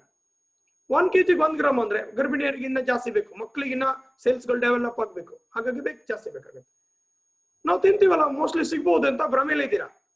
ನೀವೇನ್ ತಿಂದ್ರಿ ಬೆಳಿಗ್ಗೆ? ರೈಸ್ ಐಟಮ್ 100 ಗ್ರಾಮ್ ರೈಸ್ ತಿಂದ್ರಿ, 2 ಗ್ರಾಮ್ ಪ್ರೋಟೀನ್ ಸಿಗುತ್ತೆ. 100 ಗ್ರಾಮ್ ಎಲ್ಲಿ ತಿಂತೀರಿ? ನಾವು 300 ಗ್ರಾಮ್ ತಿಂತೀವಿ. 300 ಗ್ರಾಮ್ ಮಾಡಿರೋ ರೈಸ್, ಅಕ್ಕಿ ಅಲ್ಲ, ಅನ್ನ ಮಾಡಿದಾಗ 100 ಗ್ರಾಮ್ ಅಷ್ಟು ಪುಳಿಯೋಗರೆ ಯಾವುದೇ ತಗೊಂಡ್ರು ನಾವು 100 ಗ್ರಾಮ್ ತಿಂತೀವಿ, 300 ಗ್ರಾಮ್ ತಿಂತೀವಿ. ಸೊ 300 ಗ್ರಾಮ್ 30 ಅಂತ ಟೋಟಲ್ ಎಷ್ಟಾಯ್ತು? 900 ಗ್ರಾಮ್, 1000 ತನಕ ಆಯ್ತು. 1 kg ತನಕ ನಾವು ಫುಡ್ ಅನ್ನ ತಿಂತೀವಿ. 1 kg ಅಷ್ಟು ಫುಡ್ ತಿಂದ್ರು ನಮ್ಗೆ ಸಿಗೋದು 20 ಗ್ರಾಮ್ ಪ್ರೋಟೀನ್. ನಾವು 60 kg ಇದ್ದೀವಿ, 60ಕ್ಕಿಂತ ಜಾಸ್ತಿನೇ ಇದ್ದೀವಿ. 20 ಸಿಕ್ತು, ಇನ್ನು 40 ಸಿಗ್ಲಿಲ್ಲ. ಪಲಾವಲ್ಲಿ, ಪರೋಟದಲ್ಲಿ, ರೋಟಿಯಲ್ಲಿ, ಪೂರಿಯಲ್ಲಿ, ಇಡ್ಲಿ, ದೋಸೆ, ವಡ ಎಲ್ಲ 5, 6, 10 ಅಷ್ಟೇ. ಇನ್ ಸಾಂಬಾರಲ್ಲಿ ತಿಳಿ ರಸಂ ಮಾಡ್ತೀರಾ, ಅದ್ರಲ್ಲಿ ಏನೂ ಪ್ರೋಟೀನ್ ಇರೋದಿಲ್ಲ. ಇನ್ನ ಬೇಳೆ ಹಾಕಿ ಸಾಂಬಾರ್ ಮಾಡಿದ್ರೆ ಬೇಳೆ ಹಾಕೋ ಇಷ್ಟೇ, ಬಾವಿಗೆ ಹಾಕ್ದಂಗೆ ಇಷ್ಟು ಹಾಕ್ತೀರಾ, ಇಷ್ಟು ದೊಡ್ಡ ಕೊಳಗ ಸಾಂಬಾರಿಗೆ ಇಷ್ಟು ಹಾಕ್ತೀರಾ, ಅದೆಲ್ಲೂ ತಾಗೋದಿಲ್ಲ. ಅದು ಈ ಮನೆ ಮಂದಿಗೆಲ್ಲ ಹಂಚೋದು 2 ಹೊತ್ತಿಗೂ ಆಗ್ಬೇಕು. ಮತ್ತೆ ಅಲ್ಲಿ ಸಿಗುತ್ತೆ ನಿಮ್ಗೆ ಪ್ರೋಟೀನ್? ಅದರಲ್ಲಿ ಚಿಕನ್ ತಿಂತೀರಾ, ಪ್ರೋಟೀನ್ ಸಿಗುತ್ತೆ. ಡೈಲಿ ತಿಂತೀರಾ, ಡೈಲಿ 1/4 kg ತಿಂತೀರಾ. 1/4 kg ತಿಂದ್ರೆ ನಿಮ್ಗೆ ನೋಡಿ ಒಂದು 20 ಗ್ರಾಮ್ ಪ್ರೋಟೀನ್ ಸಿಗುತ್ತೆ. 1/4 kg ತಿಂದ್ರೆ ಫ್ಯಾಟ್ ಎಕ್ಸ್ಟ್ರಾ ಬೋನಸ್ ಬರಲ್ವಾ, ಫ್ರೀ? ಎಸ್. ಹಾಗಾದ್ರೆ ಪ್ರೋಟೀನ್ ಕೊರತೆ ಇದೆಯಾ? ಪ್ರೋಟೀನ್ ಕೊರತೆ ಇದೆ. ಪ್ರೋಟೀನ್ ಸರಿಯಾಗಿ ತಗೊಳ್ತಿಲ್ಲ ಅಂದಾಗ ಏನಾಗುತ್ತೆ? ರೋಗ ನಿರೋಧಕ ಶಕ್ತಿ ಕಡಿಮೆ ಆಗುತ್ತೆ. ಪ್ರೋಟೀನ್ ಕಡಿಮೆ ಆದ್ರೆ ರೋಗ ನಿರೋಧಕ ಶಕ್ತಿ ಕಡಿಮೆ ಆಗುತ್ತೆ. ಯಾವುದೇ ವೈರಸ್ ಬೇಕಾದ್ರೆ ಅಟ್ಯಾಕ್ ಮಾಡಬಹುದು. ಬಲಹೀನತೆ ಕಡಿಮೆ ಆಗುತ್ತೆ, ಉತ್ಸಾಹ ಕಡಿಮೆ ಆಗುತ್ತೆ, ಜೀರ್ಣಕ್ರಿಯೆ ಕುಂಠಿತ ಆಗುತ್ತೆ, ಅದರಿಂದ ಗ್ಯಾಸ್ಟ್ರಿಕ್ ಆಗುತ್ತೆ. ಪ್ರೋಟೀನ್ ಕೊರತೆಯಿಂದನೇ ಗ್ಯಾಸ್ಟ್ರಿಕ್ ಆಗುತ್ತೆ. ಸಕ್ಕರೆ ಕಾಯಿಲೆ ಬರುವುದು, ಕ್ಯಾನ್ಸರ್, ಹೃದಯ ಸಂಬಂಧ ಕಾಯಿಲೆ, ಇವೆಲ್ಲದಕ್ಕೂ ಪ್ರೋಟೀನ್ ಕೊರತೆನೆ ಲಿಂಕ್ ಇದೆ. ಪ್ಯಾಂಕ್ರಿಯಾಸ್, ಶುಗರ್ ಏನು ಇನ್ಸುಲಿನ್ ಉತ್ಪತ್ತಿ ಮಾಡಬೇಕು, ಇನ್ಸುಲಿನ್ ಉತ್ಪತ್ತಿ ಮಾಡೋದಕ್ಕೆ ಸೆಲ್ಸ್ ಗಳು ಸರಿ ಇರಬೇಕು, ಸೆಲ್ಸ್ ಚೆನ್ನಾಗಿರ್ಬೇಕು, ಪ್ರೋಟೀನ್ ತಗೊಂಡಿರ್ಬೇಕು. ಹೃದಯದ ಕಾಯಿಲೆ, ಹೃದಯಕ್ಕೂ ಪ್ರೋಟೀನ್ ಇರೋದು. ಹೃದಯದ ಬಡಿತ ಕಡಿಮೆ ಆಗೋದು, ಅದಕ್ಕೂ ಪ್ರೋಟೀನ್ ಬೇಕು. ಪ್ರೋಟೀನ್ ಕೊರತೆಯಿಂದ ಬರೋದು. ಸ್ತನ ಕ್ಯಾನ್ಸರ್, ಬ್ರಿಸ್ಟ್ ಕ್ಯಾನ್ಸರ್ ಅಂತ ಹೇಳ್ತಾರೆ, ಕೋಲನ್ ಕ್ಯಾನ್ಸರ್, ಗುದನಾಳ ಕ್ಯಾನ್ಸರ್ ಅಂತ ಹೇಳ್ತಾರೆ. ಮೂಳೆಗಳು ಸಾಂದ್ರತೆ, ಡೆನ್ಸಿಟಿ ಕಳ್ಕೊಳ್ಳುವಂಥದ್ದು, ರಕ್ತ ಹೆಪ್ಪುಗಟ್ಟುವಿಕೆ, ಮಕ್ಕಳಲ್ಲಿ ಬೆಳವಣಿಗೆ ಕೊರತೆ, ತೂಕ ಕಡಿಮೆ ಆಗುವಂತದ್ದು, ದೇಹದಲ್ಲಿ ವೀಕ್ನೆಸ್ ಬರುವಂತದ್ದು, ಮಾಂಸಖಂಡಗಳು ಟೈಟ್ ಇರುವುದಿಲ್ಲ, ಲೂಸ್ ಆಗ್ತವೆ, ಲೋ BP ಆಗುತ್ತೆ, ತಲೆ ಸುತ್ತು ಬರುತ್ತೆ, ಹಿಮೋಗ್ಲೋಬಿನ್ ರಕ್ತ ಉತ್ಪತ್ತಿ ಆಗೋದಿಲ್ಲ, ಬಂಗ್ ಬರುತ್ತೆ, ಪಿಗ್ಮೆಂಟೇಶನ್ ಅಂತ ಬರುತ್ತೆ, ಗಾಯಗಳು ಆದ್ರೆ ಬೇಗ ವಾಸಿ ಆಗೋದಿಲ್ಲ, ಕೂದಲು ಉದುರೋಗ್ತಿರುತ್ತೆ, ಕಟ್ ಆಗ್ತಿರುತ್ತೆ, ಚರ್ಮದ ಮೇಲೆ ಗರೆಗಳು ಬೀಳುತ್ತೆ, ರಿಂಕಲ್ಸ್ ಬೀಳುತ್ತೆ, ಉಗುರುಗಳು ತುಂಬಾ ಒರಟಾಗಿರುತ್ತೆ, ತಲೆನೋವು, ಚರ್ಮದ ಅಲ್ಸರ್, ಹೆಡ್ಏಕ್, ಅರ್ಧ ತಲೆನೋವು, ಖಿನ್ನತೆ, ತುಂಬಾ ಡಲ್ ಆಗಿರೋದು, ಮತ್ತೆ ತುಂಬಾ ಉದ್ವೇಗ, ಸಡನ್ಲಿ ಕೋಪ ಬರೋದು, ಸೈಲೆಂಟ್ ಆಗಿರ್ತಾರ ಸಡನ್ಲಿ ಕೋಪ ಬರುತ್ತೆ. ಇದೆಲ್ಲ ಕಾರಣ ಪ್ರೋಟೀನ್ ಕೊರತೆಯಿಂದ ಬರುವ ಡಿಫಿಷಿಯನ್ಸಿ. ಸೊ ಆದ್ರೆ ಈಗ ನಮ್ಗೆ ಅರ್ಥ ಆಗಿದೆ ಪ್ರೋಟೀನ್ ಕೊರತೆ ಇದೆ. ಮೋಸ್ಟ್ ಇವೆಲ್ಲ ಸಿಂಪ್ಟಮ್ ಕಾಣಿಸ್ತಾ ಇದೆ, ಕೆಲವರಿಗೆ ಕಾಣಿಸ್ತಾ ಇದೆ, ಕೆಲವರಿಗೆ ಕಾಣಿಸಬಹುದು ಅಲ್ವಾ? ಸೊ ಹಾಗಾದ್ರೆ ನಮ್ಗೆ ಎಷ್ಟು ಪ್ರೋಟೀನ್ ಬೇಕಷ್ಟು ನಾವು ತಗೊಳ್ತಿಲ್ಲ. ಹಾಗಾಗಿ ಪ್ರೋಟೀನ್ ಸಪ್ಲಿಮೆಂಟ್ ನ ಅವಶ್ಯಕತೆ ಇದೆ. ಸಪ್ಲಿಮೆಂಟ್ ಅಂದ್ರೆ ಯಾವ್ದು ಬಿಟ್ಟು ಹೋಗಿದೆ ಅದನ್ನ ಬರೆಯೋದಕ್ಕೆ ತಾನೆ, ಯಾವ್ದು ಮಿಸ್ ಆಗಿರೋ ಸಬ್ಜೆಕ್ಟ್ ಬರೆಯೋದಕ್ಕೆ ಏನಂತಾರೆ? Supplementary exam. ಸೊ ಹಾಗಾಗಿ ಯಾವ ಟಾಪಿಕ್ ಬಿಟ್ಟೋಗಿದೆ ಅದನ್ನ ನೀವು ಕಂಪ್ಲೀಟ್ ಮಾಡ್ಕೊಳ್ಳಿ. ಸೊ ಹಾಗಾಗಿ ನಮ್ಗೆ ಪ್ರೋಟೀನ್ ಬೇಕಾಗಿದೆ. ಹಾಗಾದ್ರೆ ವಿಟಮಿನ್ಸ್ ಮಿನರಲ್ಸ್ ಕಥೆ ಏನು? ಇನ್ನು 2 ಸಬ್ಜೆಕ್ಟ್ ಬಾಕಿ ಇದೆ. ಈ 2 ಸಬ್ಜೆಕ್ಟ್ ಅಲ್ಲಿ ವಿಟಮಿನ್ಸ್ ಮತ್ತೆ ಮಿನರಲ್ಸ್ ಅಂತ ಇದೆ. ವಿಟಮಿನ್ ಅಲ್ಲಿ vitamin B1, vitamin B2, vitamin B3, vitamin B5, vitamin B6, vitamin B9, vitamin B12, vitamin C, vitamin A, vitamin D, vitamin E ಮತ್ತೆ ವಿಟಮಿನ್ K. ಓಹ್, ಇಷ್ಟು ವೆರೈಟಿ ಬೇಕಾ? ಏನ್ ತಿನ್ಬೇಕು? ಡ್ರೈ ಫ್ರೂಟ್ಸ್ ತಿನ್ಬೇಕು. ಓಕೆ, ತಿಂದಂಗಾತು. ಇನ್ನ ತರಕಾರಿ ಒಂದಲ್ಲ, ಟೊಮೆಟೊ ಸಾರಲ್ಲ, 5 ತರ ತರಕಾರಿ, 5 ಕಲರ್, ಮತ್ತೆ 5 ವೆರೈಟಿ, 5 ಕಲರ್, 5 ತರದ ಸೊಪ್ಪು. ಓಕೆ, ಮೀನು, ಮೊಟ್ಟೆ, ಹಾಲು. ಓಕೆ, ಇಷ್ಟು ತಗೊಳ್ತಾ ಬಂದ್ರೆ ಮತ್ತೆ 5 ತರದ ಹಣ್ಣು, ಇಷ್ಟು ಫ್ರೂಟ್ಸ್ ಬಾಸ್ಕೆಟ್, ಹಣ್ಣು ಎಲ್ಲ 5. ಇದೆಲ್ಲ ಯಾರೋ ತರ್ತಾರೆ? ಇದೆಲ್ಲ ಡೈಲಿ ತಿಂತೀವ? ಡೈಲಿ ಸ್ವಲ್ಪ ತಗೋಬೇಕು. ಕೆಜಿ ಗಟ್ಟಲೆ ಅಲ್ಲ, ಗ್ರಾಮ್ ಲೆಕ್ಕ ತಿನ್ಬೇಕು. ಮಿಲಿಗ್ರಾಮ್ ಲೆಕ್ಕ ನಮ್ಗೆ ಇದು ಸಿಗುತ್ತೆ. ಏನ್ ಸಿಗುತ್ತೆ? ಪ್ರೋಟೀನ್, ವಿಟಮಿನ್ಸ್ ಮತ್ತೆ ಮಿನರಲ್ಸ್ ಸಿಗುತ್ತೆ. ಇದು ತಗೊಂತ ಇಲ್ಲ. ಓಕೆ, ಹಾಗಾದ್ರೆ ಪರಿಹಾರ ಏನು ವಿಟಮಿನ್ಸ್ ಕೊರತೆಯಿಂದ ಏನೇನ್ ಬರುತ್ತೆ ತಗೊಳ್ದಿರ ಏನಾಗುತ್ತೆ ಈಗ ಏನಿವಾಗ ಅಂತ ನಾನೇನ್ ಹೇಳಲ್ಲ, ಇವೆಲ್ಲ ಬರುತ್ತಷ್ಟೇ. ಕಣ್ಣಿನ ದೃಷ್ಟಿ ಕಳ್ಕೊಳ್ಳುವಂಥದ್ದು, ಮೂಳೆಗಳು ಡೆನ್ಸಿಟಿ ವೀಕ್ ಆಗಿ ಮೂಳೆ ಮುರಿದೋಗುವಂಥದ್ದು, ಅನಿಮಿಯ ಕಾಯಿಲೆ, ಅನಿಮಿಯ ಅಂತ ಹೇಳಿದ್ರೆ ರಕ್ತಹೀನತೆ, ಆಮೇಲೆ ಶೀತ, ನೆಗಡಿ, ಜ್ವರ, ಒತ್ತಡ, ನೆಕ್ಸ್ಟ್ ಒಸಡಿನಲ್ಲಿ ಗಾಯ, ಬ್ಲಡ್ ಬರೋದು ಬಾಯಲ್ಲಿ ಹುಣ್ಣಾಗುವಂಥದ್ದು, ಮತ್ತೆ ಕೂದಲು ಉದುರು ಹೋಗುವಂಥದ್ದು, ನೆಕ್ಸ್ಟ್ ಗಳಗಂಡ ಥೈರಾಯ್ಡ್ ಪ್ರಾಬ್ಲಮ್, ಬೇಗ ಸ್ಕಿನ್ ಎಲ್ಲ ಸುಕ್ಕುಗೊಟ್ಟು ಬೇಗ ಅಜ್ಜನ್ ತರ ಕಾಣ್ತೀರಾ, ಬೇಗ ಏಜ್ ಆಗೈತೆ, ಆಂಟಿ ಅಂದ್ರೆ ಬೇಜಾರಾಗುತ್ತೆ ನಿಮ್ಗೆಲ್ವಾ? ಎಸ್. ಹಾಗಾದ್ರೆ ಇದೆಲ್ಲ ಕ್ಲಿಯರ್ ಆಗಿ ಈ ತರ ಆಗ್ಬೇಕಂದ್ರೆ ಇದಕ್ಕೆ ಪರಿಹಾರ ಏನ್ ಮಾಡಿದ್ರೆ ಸರಿ ಹೋಗುತ್ತೆ? ಪರಿಹಾರ ಬೇಕಾ? ನೈಸರ್ಗಿಕ ಪರಿಹಾರ ಕೊಡ್ಲಿಕ್ಕೆ ಇಷ್ಟಪಡ್ತೀವಿ. ಸೊ ವೆಲ್ಕಮ್ ಮಾಡ್ತಾ ಇದೀವಿ. ಒಂದು ಸಲಹೆ ನಾನು ಕೊಡ್ತೀನಿ. ಸಲಹೆ ನಂದು, ಆಯ್ಕೆ ನಿಮ್ದು. ನಾನು ಆಯ್ಕೆ ಮಾಡ್ಕೋಬೇಕಂತ ಹೇಳಲ್ಲ, ನನ್ನ ಸಲಹೆ ಅದು. ನನ್ನ ಎಕ್ಸ್ಪೀರಿಯನ್ಸ್ ಪ್ರಕಾರ, ನನ್ನ 13 ವರ್ಷದಿಂದ ನಾನು ನೋಡಿರುವ ಒಂದು ಪ್ರಾಡಕ್ಟ್ ಅನ್ನ ನಾನು ನಿಮ್ಗೆ ಸಜೆಸ್ಟ್ ಮಾಡ್ತಾ ಇದ್ದೀನಿ. ಮೋದಿ ಕೇರ್ ಕಂಪನಿಯ ಅಪ್ಪಟ ದೇಶಿ ಕಂಪನಿ, ಭಾರತೀಯ ಮೂಲದ ಕಂಪನಿ, ಭಾರತೀಯ ಕಂಪನಿ ಪ್ರಾಡಕ್ಟ್ ಅನ್ನ ಪ್ರಮೋಟ್ ಮಾಡ್ತಾ ಇದ್ದೀನಿ. ಯಾಕೆ ಅಂದ್ರೆ ಇದು ಮೊದಲು ಭಾರತದ ಕಂಪನಿ, ಫಸ್ಟ್ ನಾವು ಇದು ಕೊಡ್ತೀವಿ, ಆದ್ಯತೆ ಕೊಡ್ತೀವಿ. ಎರಡನೇದು Indian first direct selling company. ಇದು ನೇರವಾಗಿ ಗ್ರಾಹಕರ ಕೈಗೆ ಕಂಪನಿ ಪ್ರಾಡಕ್ಟ್ ಅನ್ನ ನೇರವಾಗಿ ತಲುಪಿಸುತ್ತೆ. ಹಾಗಾಗಿ ಕ್ವಾಲಿಟಿ ಮೇಂಟೈನ್ ಮಾಡ್ತಾರೆ. ಮತ್ತೆ ಈ ಪ್ರಾಡಕ್ಟ್ ಎಲ್ಲದು ಸ್ಯಾಟಿಸ್ಫ್ಯಾಕ್ಷನ್ ಗ್ಯಾರಂಟಿ ಇರುವಂತ. ಮುಖ್ಯವಾಗಿ ಈ ಪ್ರಾಡಕ್ಟ್ ನಾನು ಶಿಫಾರಸ್ ಮಾಡೋ ಕಾರಣ, ಮುಖ್ಯವಾದ ಕಾರಣ ದುಡ್ಡು ಕಡಿಮೆ.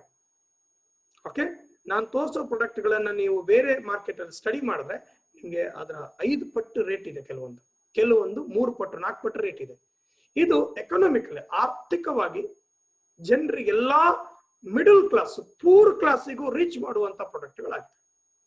ಜೊತೆಗೆ ಇನ್ನೊಂದು ಅದ್ಭುತವಾಗಿ ಈ ಪ್ರಾಡಕ್ಟ್ಗಳು ಸತತ 2 ವರ್ಷದಿಂದ best nutritional brand award, best nutritional company ಅಂತ ಅವಾರ್ಡ್ ಅನ್ನು ತಗೊಂಡಿರುವಂತ ಪ್ರಾಡಕ್ಟ್ ಆಗಿದೆ.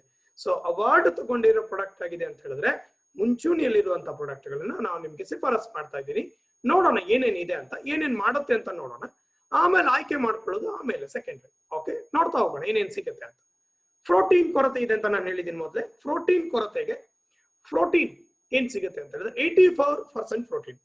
ನಾನು ಅವಾಗಲೇ ಹೇಳಿದ್ದೀನಿ, ರೈಸ್ ಅಲ್ಲಿ ನಿಮ್ಗೆ 2% ಪ್ರೋಟೀನ್ ಸಿಗುತ್ತೆ, ಇದರಲ್ಲಿ 84% ಪ್ರೋಟೀನ್ ಸಿಗುತ್ತೆ. ಹಾಗಾಗಿ ಇದು ಹಸಿರು ಬಟಾಣಿ, ಗೋಧಿ ಮತ್ತೆ ಸೋಯಾದಿಂದ ಮೂಲದಿಂದ ಮಾಡಿರ್ತಾರೆ. ಜೀರ್ಣಕ್ರಿಯೆಗೆ ಹೆಲ್ಪ್ ಆಗುತ್ತೆ, ಶುಗರ್ ಲೆವೆಲ್ ನ ಕಡಿಮೆ ಮಾಡುತ್ತೆ, ಮಾಂಸಖಂಡಗಳ ಬೆಳವಣಿಗೆಗೆ, ಮೂಳೆಗಳು ಗಟ್ಟಿಯಾಗೋದಕ್ಕೆ, ಗರ್ಭಿಣಿಯರಿಗೆ ಮತ್ತು ಮಕ್ಕಳಿಗೆ ಹೆಲ್ಪ್ ಆಗುತ್ತೆ.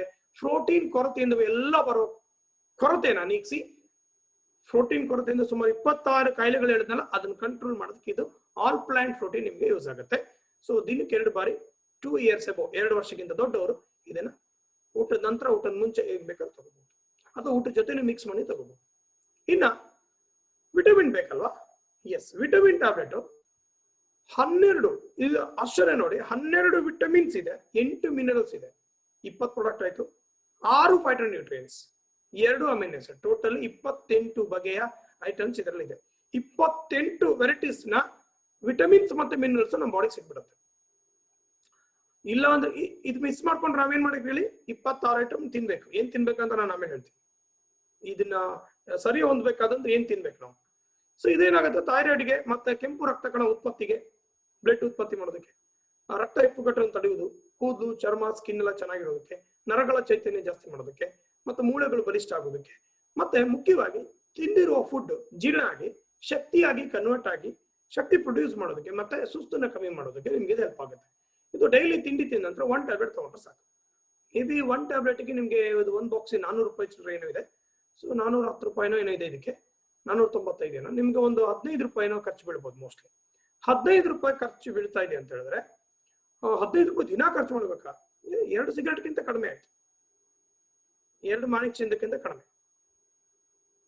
ಓಕೆ, ಕಂದು ಅಕ್ಕಿ 2.25 kg, ಬಾದಾಮಿ 120 ಗ್ರಾಮ್, ಸೋಯಾಬೀನ್ 9 ಗ್ರಾಮ್, ಬ್ರಾಕ್ಲಿ ಸೊಪ್ಪು 25 ಗ್ರಾಮ್, ಕ್ಯಾರೆಟ್ ವಿಟಮಿನ್ ಎಗೆ 120 ಗ್ರಾಮ್, ಕಿತ್ಲೆಹಣ್ಣು ವಿಟಮಿನ್ ಸಿಗೆ 130 ಗ್ರಾಮ್, ಶೇಂಗಾ ಬೀಜ 130, ಬಂಗ್ನೆವಿನ್ 200 ಗ್ರಾಮ್, ಮೊಟ್ಟೆ 10 ಪೀಸ್, ರಾಜ್ಮಾ 875, ಬಾಳೆಹಣ್ಣು 10 ಪೀಸು, ಬ್ಲಾಕ್ ಬೀನ್ಸ್ 30 ಗ್ರಾಮ್, ಬಸಳೆ ಸೊಪ್ಪು 30 ಗ್ರಾಮ್. ಓಕೆ, ಹಾಲು 300 ml, ಅನಾನಸ್ 225 ಗ್ರಾಮ್, ತೊಗರಿಬೇಳೆ 100 ಗ್ರಾಮ್, ಸೀಗಡಿ 100 ಗ್ರಾಮ್, ಮೊಸರು 70 gram, tomato 75 gram, cheese 115 gram, paneer 50 gram, ಮೆಕ್ಕೆಜೋಳ 360 ಗ್ರಾಮ್, ಗೋಡಂಬಿ 55 ಪೀಸ್, ಪಪ್ಪಾಯ 1 ಪೀಸ್. ಇದೇನ್ ಸರ್ ದಿನಸಿ ಅಂಗಡಿ ಚೀಟಿನ? ದಿನಸಿ ಅಂಗಡಿ ಚೀಟಿ ಅಲ್ಲ. ಒಂದು ವಿಟಮಿನ್ ಟ್ಯಾಬ್ಲೆಟ್ಗೆ ಸಮ ಆಗ್ಬೇಕಂದ್ರೆ ನಾವು ತಗೋಬೇಕಾದಂತ ಆಲ್ಟರ್ನೇಟಿವ್ ಪ್ರಾಡಕ್ಟ್. ಇಷ್ಟು ಫುಡ್ ತಿನ್ಬೇಕಾ? ಅಷ್ಟು ಫುಡ್ ನಲ್ಲಿ ಇರುವಂತ ಅಂಶಗಳು ಏನ್ ಸಿಗುತ್ತೋ ಅದು ಸಿಗ್ಬೇಕಂದ್ರೆ 1 ಮಲ್ಟಿವಿಟಮಿನ್ ಡೈಲಿ ತಗೋ. ಗುಡ್, ಓಕೆನಾ? ಸುಲಭನಾ? 15 ರೂಪಾಯಿದು ಓಕೆ. ಈಗ ಓಕೆ. ಜೊತೆಗೆ ಇನ್ನೊಂದಿದೆ ನಮ್ಗೆ, ಈ ವಿಟಮಿನ್ ಟ್ಯಾಬ್ಲೆಟ್ ಆಗಲ್ಲ ಅಂದ್ರೆ ಅದೊಂಥರ ಸ್ವಲ್ಪ ಸ್ಮೆಲ್ ಬರುತ್ತೆ. ಹಾಗಾಗಿ ಸ್ಪಿರುಲಿನಾ ತಗೋಬಹುದು ನಾವು ಬೇಕಂದ್ರೆ. ಸ್ಪಿರುಲಿನದಲ್ಲೂ ವಿಟಮಿನ್ಸ್ ಮತ್ತೆ ಮಿನರಲ್ಸ್ ಮತ್ತೆ ಪ್ರೋಟೀನು ಕವರ್ ಆಗುತ್ತೆ. ರಕ್ತಹೀನತೆಗೆ, ಲಿವರ್ಗೆ, ಕ್ಯಾನ್ಸರ್ಗೆ ಎಲ್ಲದಕ್ಕೂ ಹೆಲ್ಪ್ ಆಗುತ್ತೆ. ಕಣ್ಣಿನ ಸಮಸ್ಯೆಗೆ ಹೆಲ್ಪ್ ಆಗುತ್ತೆ. ಊತ, ನೋವು, ಅಲರ್ಜಿ, ಸ್ಕಿನ್ ಅಲರ್ಜಿಗಳಿಗೆ ಹೆಲ್ಪ್ ಆಗುತ್ತೆ. ಗರ್ಭಿಣಿಯರಿಗೆ ಹೆಲ್ಪ್ ಆಗುತ್ತೆ. ಸೊ ಹಾಗಾಗಿ ಸ್ಪಿರುಲಿನಾ ಬೇಕಾದ್ರೆ 2 ಕ್ಯಾಪ್ಸೂಲ್ ಇರುತ್ತೆ ಅದರಲ್ಲಿ. ಸೊ ಡೈಲಿ ನೀವು 2 ಕ್ಯಾಪ್ಸೂಲ್ ತಗೊಂತ ಬಂದ್ರೆ ಬೆಳಿಗ್ಗೆ ತಿಂಡಿ ಆದ ನಂತರ, ರಾತ್ರಿ ಊಟ ಆದ ನಂತರ, ಸೊ ನಿಮ್ಗೆ ಕ್ಯಾಪ್ಸೂಲ್ ಇದು ತುಂಬಾ ಚೆನ್ನಾಗಿ ಹೆಲ್ಪ್ ಆಗುತ್ತೆ. Okay, next. ಅದೇ ತರ ಬೆನಿಫಿಟ್ ಕೊಡುವಂತ ಏನಾದ್ರು ಮಾತ್ರೆ ನುಂಗಕ್ಕೆ ಇಷ್ಟ ಆಗಲ್ಲ ನಂಗೆ, ಏನಾದ್ರು ಕುಡಿಯೋದಿದ್ರೆ ಕೊಡಿ, ಜ್ಯೂಸ್ ತರ ಕುಡಿದು ಬಿಡ್ತೀವಿ. ಓಕೆ, ಸ್ಪಿರುಲಿನಾಕ್ಕಿಂತ ಮಲ್ಟಿವಿಟಮಿನ್ ತರನೇ ಸೇಮ್ ಬೆನಿಫಿಟ್ ಇರುವಂತ ಒಂದು ಜ್ಯೂಸ್ ಇದೆ, ನಿಮ್ಗೆಲ್ಲ ಪರಿಚಿತ, ಚಿರಪರಿಚಿತ ಇರುವಂತದ್ದು, ಬಹಳ ನ್ಯೂಸ್ ಅಲ್ಲಿ ಕೇಳ್ತಿರ್ತೀರ, ನೋನಿ ಜ್ಯೂಸ್. ನೋನಿ ಜ್ಯೂಸ್ ಏನ್ ಮಾಡುತ್ತೆ, ವಿತ್ ಕೋಕಮ್ ಮಿಕ್ಸ್ ಇದೆ. ಬರೇ ನೀವು ಸಿಕ್ಕಾಪಟ್ಟೆ ನೋನಿ ತುಂಬಾ ಹೀಟ್ ಆಗುತ್ತೆ. ಹಾಗಾಗಿ ಕೋಕಮ್ ಅಂದ್ರೆ ಪುನರ್ಪುಳಿ. ಸೊ ಅದು ಏನಾಗುತ್ತೆ ಅಂದ್ರೆ ಅಸಿಡಿಟಿ, ಗ್ಯಾಸ್ಟ್ರಿಕ್ ಅನ್ನ ಕಂಟ್ರೋಲ್ ಮಾಡಿ ಬೇಗ ಡೈಜೆಷನ್ ಮಾಡುತ್ತೆ. ಹಾಗಾಗಿ ನೋನಿನ ಅದ್ರ ಜೊತೆ ಕಾಂಬಿನೇಷನ್ ಕೊಟ್ಟಿರೋದ್ರಿಂದ ಇದು ತುಂಬಾ ಓವರ್ ಹೀಟ್ ಇರೋದಿಲ್ಲ. ನಮ್ಮ ನೋನಿ, ಮೋದಿಕೆ ನೋನಿ ತುಂಬಾ ಹೀಟ್ ಆಗೋದಿಲ್ಲ. ಓಕೆ, ಇಲ್ಲ ಬೇರೆ ನೋನಿ ತುಂಬಾ ಓವರ್ ಹೀಟ್ ಆಗುತ್ತೆ, ಬಹಳ ಎಲ್ಲರಿಗೂ ಸೂಟ್ ಆಗಲ್ಲ ಬಾಡಿಗೆ. ಸೊ ಹಾಗಾಗಿ ಶುಗರ್, ಬಿಪಿನ ಕಂಟ್ರೋಲ್ ಮಾಡುತ್ತೆ. ಹೊಟ್ಟೆ ನೋವು, ಅಲ್ಸರ್, ಗ್ಯಾಸ್ಟ್ರಿಕ್ ನೋವು, ನಿದ್ರಾಹೀನತೆ ತುಂಬಾ ಚೆನ್ನಾಗಿ ಇದರಲ್ಲಿ 200ಕ್ಕೂ ಜಾಸ್ತಿ ಮಿನರಲ್ಸ್ ಇದೆ. 260+ ಮಿನರಲ್ಸ್ ಇರೋದ್ರಿಂದ ಚೆನ್ನಾಗಿ ನಿದ್ದೆ ಬರುತ್ತೆ. ಓಕೆ, ರಕ್ತ ಶುದ್ಧಿ ಮಾಡುತ್ತೆ. ಟಾಕ್ಸಿನ್ಸ್ ಇದು ರಿಮೂವ್ ಮಾಡುತ್ತೆ. ಹಾಗಾಗಿ ಡಿಟಾಕ್ಸಿಫೈ ಮಾಡುತ್ತೆ. ಕಿಡ್ನಿ, ಲಿವರ್, ಹೃದಯದ ಆರೋಗ್ಯ ಚೆನ್ನಾಗಿರುತ್ತೆ. ಜೀರ್ಣಕ್ರಿಯೆಗೆ ತುಂಬಾ ಹೆಲ್ಪ್ ಆಗಿ ಚೆನ್ನಾಗಿ ಹಸಿವಾಗುತ್ತೆ. ಜೀವಕೋಶಗಳ ಹಾನಿನ ತಡೆಗಟ್ಟಿ ಹೊಸ ಜೀವಕೋಶಗಳು ಉತ್ಪತ್ತಿ ಮಾಡುತ್ತೆ. ಮತ್ತೆ ಕೀಲು, ಬೆನ್ನುವು, ಊತ, ಒಂಥರ ಮೈಕೈ ನೋವು ಬರುತ್ತಲ್ಲ, ಆ ಪೇನ್, ಮಸಲ್ಸ್ ಪೇನ್ ನ ಇದನ್ನ ರಿಮೂವ್ ಮಾಡುತ್ತೆ. ಸೊ ಈ ಲೇಡೀಸ್ಗಳ ಕೆಲವೊಂದು ಬಿಳಿ ಮುಟ್ಟು ಇರ್ಬೋದು, ಸ್ತನ ಕ್ಯಾನ್ಸರ್, ಗರ್ಭಕೋಶದ ಸಮಸ್ಯೆಗಳಿಗೂ ಇದು ಪರಿಹಾರ ಕೊಡುತ್ತೆ. ಇದನ್ನು ತಗೊಳ್ಳುವ ಒಂದು ವಿಧಾನವನ್ನು ಆ ಬಾಟಲ್ ಅಲ್ಲೇ ಮೆನ್ಷನ್ ಮಾಡಿದ್ದಾರೆ. ನಿಮ್ಗೆ ನೆಕ್ಸ್ಟ್ ನಿಮ್ಮ ಫ್ರೆಂಡ್ ಹೇಳ್ತಾರೆ. ನೆಕ್ಸ್ಟ್ ಇನ್ನೊಂದು ಲಿಕ್ವಿಡ್ ಇದೆ, ಇದು ಇನ್ನೊಂದು ಜ್ಯೂಸ್, ಅಲೋವೆರಾ ಜ್ಯೂಸ್. ಲೋಳೆ ಸರ ಇದೆಯಲ್ಲ, ಲೋಳೆ ಸರದ ಜ್ಯೂಸ್ ಇಲ್ಲಿ ಚಿತ್ರದಲ್ಲಿ ನೀವು ಕಾಣ್ತಾ ಇದ್ದೀರಾ. ಇದು ಸಹಿತ ನಿಮ್ಮ ತೂಕವನ್ನು ಕಡಿಮೆ ಮಾಡೋದಕ್ಕೆ, ಕೊಬ್ಬಿನ ಅಂಶವನ್ನು ಕರಗಿಸೋದಕ್ಕೆ, ಆಮೇಲೆ ರಕ್ತದ ಒತ್ತಡವನ್ನ ನಿಯಂತ್ರಣ ನಾರ್ಮಲ್ ಆಗಿ ಮೇಂಟೈನ್ ಮಾಡೋದಕ್ಕೆ, ಸಕ್ಕರೆ ಕಾಯಿಲೆಗೆ ಇದು ಬಹಳ ಹೆಲ್ಪ್ ಆಗುತ್ತೆ. ಆಮೇಲೆ ಫೈಲ್ಸ್ ಪ್ರಾಬ್ಲಮ್ ಅನ್ನ ಇದು ಕಂಟ್ರೋಲ್ ಮಾಡುತ್ತೆ, ಬಾಡಿನ ಕೂಲ್ ಆಗಿಡುತ್ತೆ, ತಂಪು ಮಾಡುತ್ತೆ. ಜೊತೆಗೆ ಮುಖ್ಯವಾಗಿ ಈ ಫೈಲ್ಸ್ ಪ್ರಾಬ್ಲಮ್ ಇರುವವರಿಗೆ ಮಲಬದ್ಧತೆ ಆಗಿರುತ್ತೆ, ಒಂದು ಮೋಷನ್ ನೀಟಾಗಿ ಹೋಗಲ್ಲ. ಸೊ ಇದರಿಂದ ನಿಮ್ಗೆ ಈಸಿಯಾಗಿ ಮೋಷನ್ ಕ್ಲಿಯರ್ ಆಗುತ್ತೆ, ಬಾಡಿ ಕ್ಲೆನ್ಸ್ ಆಗುತ್ತೆ. ಆಮೇಲೆ ಒಸಡುಗಳಿಗೆ, ಬಾಯಿ ಹುಣ್ಣು, ಈ ತರ ಸಮಸ್ಯೆಗಳು ಇದನ್ನು ಕುಡಿಯೋದ್ರಿಂದ ಕ್ಲಿಯರ್ ಆಗುತ್ತೆ. ಜೊತೆಗೆ ಮುಖ್ಯವಾಗಿ ಬಾಡಿಲ ವಿಷಕಾರಿ ಅಂಶಗಳನ್ನು ಹೊರಗಡೆ ಹಾಕಿ ದೇಹಕ್ಕೆ ಶಕ್ತಿನ ಕೊಡುತ್ತೆ. ನೆಕ್ಸ್ಟ್ ನಿಮ್ಗೆ ಆಮ್ಲ ಜ್ಯೂಸ್. ಆಮ್ಲ ಜ್ಯೂಸ್ ಅಂದ್ರೆ ನೆಲ್ಲಿಕಾಯಿ ಗೊತ್ತಿದೆ ನಿಮ್ಗೆ, ನೆಲ್ಲಿಕಾಯಿ ಗೊತ್ತಿದೆ, ಬೆಟ್ಟದ ನೆಲ್ಲಿಕಾಯಿ. ಸೊ ಬೆಟ್ಟದ ನೆಲ್ಲಿಕಾಯಲ್ಲಿ ವಿಶೇಷ ಏನಂದ್ರೆ, ನಾವು ಎಲ್ಲ ಕಡೆ ಹೆಲ್ತ್ ಅಂತ ಬಂದಾಗ ಆಪಲ್ ಚಿತ್ರ ಕಾಣ್ತೇವೆ, ಕರೆಕ್ಟ್? ಆಪಲ್ ಗಿಂತ 10 ಪಟ್ಟು 100 ಪಟ್ಟು ಸ್ಟ್ರಾಂಗ್ ಇರೋದೇ ನೆಲ್ಲಿಕಾಯಿ. ಬಟ್ ಆಪಲ್ ಕಾಸ್ಟ್ ಎಲ್ಲ, ಅದಕ್ಕೆ ಬೆಲೆ ಜಾಸ್ತಿ ಅಷ್ಟೇ. ಬಟ್ ಆಪಲ್ ಗಿಂತ ಸ್ಟ್ರಾಂಗ್ ಇರೋದು ನೆಲ್ಲಿಕಾಯಿ. ಆಪಲ್ ಜ್ಯೂಸ್ ಕುಡಿಯೋದಕ್ಕಿಂತ ನೆಲ್ಲಿಕಾಯಿ ಜ್ಯೂಸ್ ಸ್ವಲ್ಪ ತಗೊಳ್ಳಿ ಸಾಕು. ಜಸ್ಟ್ 20 ml ಮಿಕ್ಸ್ ಮಾಡಿ, 20 ml ನೀರು ಮಿಕ್ಸ್ ಮಾಡಿ ತಗೊಳ್ಳಿ. ನೆಲ್ಲಿಕಾಯಿ ರಸ ಏನಿದೆ, ಜ್ಯೂಸ್ ಏನಿದೆ, ಇದರಲ್ಲಿ ಯಥೇಚ್ಛವಾಗಿ ವಿಟಮಿನ್ ಸಿ ಇರುತ್ತೆ. ಸೊ ಈ ಮೂಮೆಂಟ್ ಅಲ್ಲಿ ನಿಮ್ಗೆ ರೋಗ ನಿರೋಧಕ ಶಕ್ತಿ ಜಾಸ್ತಿ ಮಾಡೋದಕ್ಕೆ, ಶೀತ, ನೆಗಡಿ, ಜ್ವರ ಬರ್ದಿರೋ ತರ, ಅಂಡ್ ಯಾವುದೇ ರೀತಿಯ ಕರೋನಾ ಬಗ್ಗೆ ನಿಮ್ಗೆ ಭಯ ಇದ್ರೆ ವಿಟಮಿನ್ ಸಿ ತಗೊಳ್ಳಿ. ಸೊ ಹಾಗಾಗಿ ನಿಮ್ಗೆ ರೋಗ ನಿರೋಧಕ ಶಕ್ತಿ ಜಾಸ್ತಿ ಮಾಡುತ್ತೆ. ಇದು ಚರ್ಮಕ್ಕೆ ಚೆನ್ನಾಗಾಗುತ್ತೆ, ಜೀರ್ಣಕ್ರಿಯೆಯನ್ನು ಹೆಚ್ಚಿಸುತ್ತೆ, ಕೂದಲು ಬೆಳವಣಿಗೆ ಆಗೋದಕ್ಕೆ, ಕೂದಲು ಕಪ್ಪಾಗಿರೋದಕ್ಕೆ, ಮತ್ತೆ ಶೀತ, ಕಫ, ಈ ತರ ಬಾಯಿಯ ಹುಣ್ಣು, ಅಂದ್ರೆ ಮೌತ್ ಅಲ್ಸರ್ ಇದು ಕಂಟ್ರೋಲ್ ಮಾಡುತ್ತೆ. ಉಸಿರಾಟದ ಸಮಸ್ಯೆ ಚೆನ್ನಾಗಾಗುತ್ತೆ. ಮತ್ತೆ ಕ್ಯಾನ್ಸರ್ ಗುಣಪಡಿಸುತ್ತೆ, ಎಲುಬುಗಳು, ಮೂಳೆಗಳಿಗೆ ಹೆಲ್ಪ್ ಆಗುತ್ತೆ, ಸಕ್ಕರೆ ಕಾಯಿಲೆನ ಕಂಟ್ರೋಲ್ ಮಾಡುತ್ತೆ. ಸೊ ಹಾಗಾಗಿ ಊಟಕ್ಕಿಂತ ಮುಂಚೆ ಇದನ್ನು ತಗೋಬೇಕಾಗಿದೆ. ಇನ್ನ ವಿಟಮಿನ್ಸ್ ಮತ್ತೆ ಪ್ರೋಟೀನ್ ಎಲ್ಲ ಸೇರಿ ಏನಾದ್ರು ತಗೋಬಹುದು, ಅಥವಾ ನಾವು ತೂಕ ಸ್ವಲ್ಪ ಜಾಸ್ತಿ ಇದ್ದೀವಿ ಏನಾದ್ರು ಕಮ್ಮಿ ಮಾಡಕ್ಕಾಗತ್ತೆ. ತೂಕ ಜಾಸ್ತಿ ಆಗಿದ್ದೀರಾ ಅಂದ್ರೆ ಕಮ್ಮಿ ಮಾಡ್ಬೇಕಂದ್ರೆ ಹೆಂಗ ಜಾಸ್ತಿ ಆಗಿದ್ರೋ ಹಂಗೆ ಕಮ್ಮಿ ಮಾಡಿ. ಹೆಂಗ್ ಜಾಸ್ತಿ ಆಗಿದ್ ನೀವು? ನಿಮ್ಮ ಇಂಟೇಕ್ ಜಾಸ್ತಿ ತಗೊಂಡಿದ್ದೀರಾ, ಕರಗಿಸಿದ್ದು ಕಡಿಮೆ, ತಗೊಂಡಿದ್ದು ಜಾಸ್ತಿ. ಈಗ ಏನ್ ಮಾಡ್ಬೇಕು? ಕರ್ಸೋದನ್ನ ಜಾಸ್ತಿ ಮಾಡ್ಬೇಕು, ತಗೊಳ್ಳೋದು ಕಮ್ಮಿ ಮಾಡ್ಬೇಕು. ಓಕೆ, ಕಾರ್ಬೋಹೈಡ್ರೇಟ್ ಅನ್ನ ತಿನ್ನೋದು ಬಿಟ್ಟು ಒಂದು ಹೊತ್ತು ಊಟನ ನಿಲ್ಸಿ. ಒಂದು ಹೊತ್ತು ಊಟನ ಸ್ಕಿಪ್ ಮಾಡಿ 250 ml ಹಾಲು ತಗೊಳ್ಳಿ. ಈ ಪೌಡರ್ನ 25 ಗ್ರಾಮ್ ಹಾಕಿ ಶೇಕ್ ಮಾಡಿ ಕುಡಿ. ಒಂದು ಹೊತ್ತು ಊಟ ನಿಮ್ಗೆ ಹಸಿವಾಗಲ್ಲ. ಬೆಳಿಗ್ಗೆ ಕುಡಿಬಹುದು, ಮಧ್ಯಾಹ್ನ ಕುಡಿಬಹುದು, ನಿಮ್ಗೆ ಯಾವ್ದು ಕಂಫರ್ಟಬಿಲಿಟಿ ಅದು ಮಾಡಿ. ಅವಾಗ ನಿಮ್ಗೆ ತೂಕ ಕಡಿಮೆ ಮಾಡೋಕೆ ಇದು ಯೂಸ್ ಆಗುತ್ತೆ. ಓಕೆ, ಇದು ಚಾಕ್ಲೇಟ್ ಫ್ಲೇವರ್ ಇಂದ ಬಂದಿದೆ. ಪ್ರೋಟೀನ್, ಒಂದು ಹೊತ್ತಿಗೆ ಬೇಕಾಗಿರೋ protein, vitamin, mineral, carbohydrate, fibre ಅಷ್ಟು ಅಂಶ ಇದರಲ್ಲಿದೆ. ಸಂಪೂರ್ಣ ಒಂದು ಹೊತ್ತಿನ ಒಂದು ಪ್ಯಾಕೇಜ್ ಮೀಲ್ಸ್ ಇದೆ, ಒಂದು ಫುಲ್ ಮೀಲ್ಸ್ ಇದೆ. ಓಕೆ, ಒಂದು ಹೊತ್ತು ಊಟ ಬಿಡ್ಬೇಕಾ ಅದು ಒಂದ್ಸರಿ ಕುಡಿ, 2 ಹೊತ್ತು ಊಟ ಬಿಡ್ಬೇಕಾ 2 ಸರಿ ಕುಡಿ. ದಪ್ಪ ಬೇಕಾ ಊಟ ಮಾಡಿ ತಗೊಳ್ಳಿ, ಶಕ್ತಿನೂ ಇರುತ್ತೆ, ಪ್ರೋಟೀನ್ ವಿಟಮಿನ್ ಸಿಕ್ತು, ಮಸಲ್ಸ್ ಬಿಲ್ಡ್ ಮಾಡೋರು, ಬಾಡಿ ಬಿಲ್ಡ್ ಮಾಡೋರು ಇದನ್ನ ತಗೊಳ್ಳಿ. ಅವಾಗ ನೀವು ಊಟ ಮಾಡಿ ತಿಂದು ಕುಡಿಬೇಕಾಗುತ್ತೆ. ಇನ್ನ ಬಾಡಿ ತಗೊಳ್ಳೋದಲ್ಲ, ಓಕೆ ಕ್ಲೀನ್ ಇದೆಯಾ ಒಳಗೆ, ಕ್ಲೀನ್ ಇಲ್ಲ ಅಂದ್ರೆ ಏನ್ ತಗೊಂಡ್ರು ಯೂಸ್ ಇಲ್ಲ.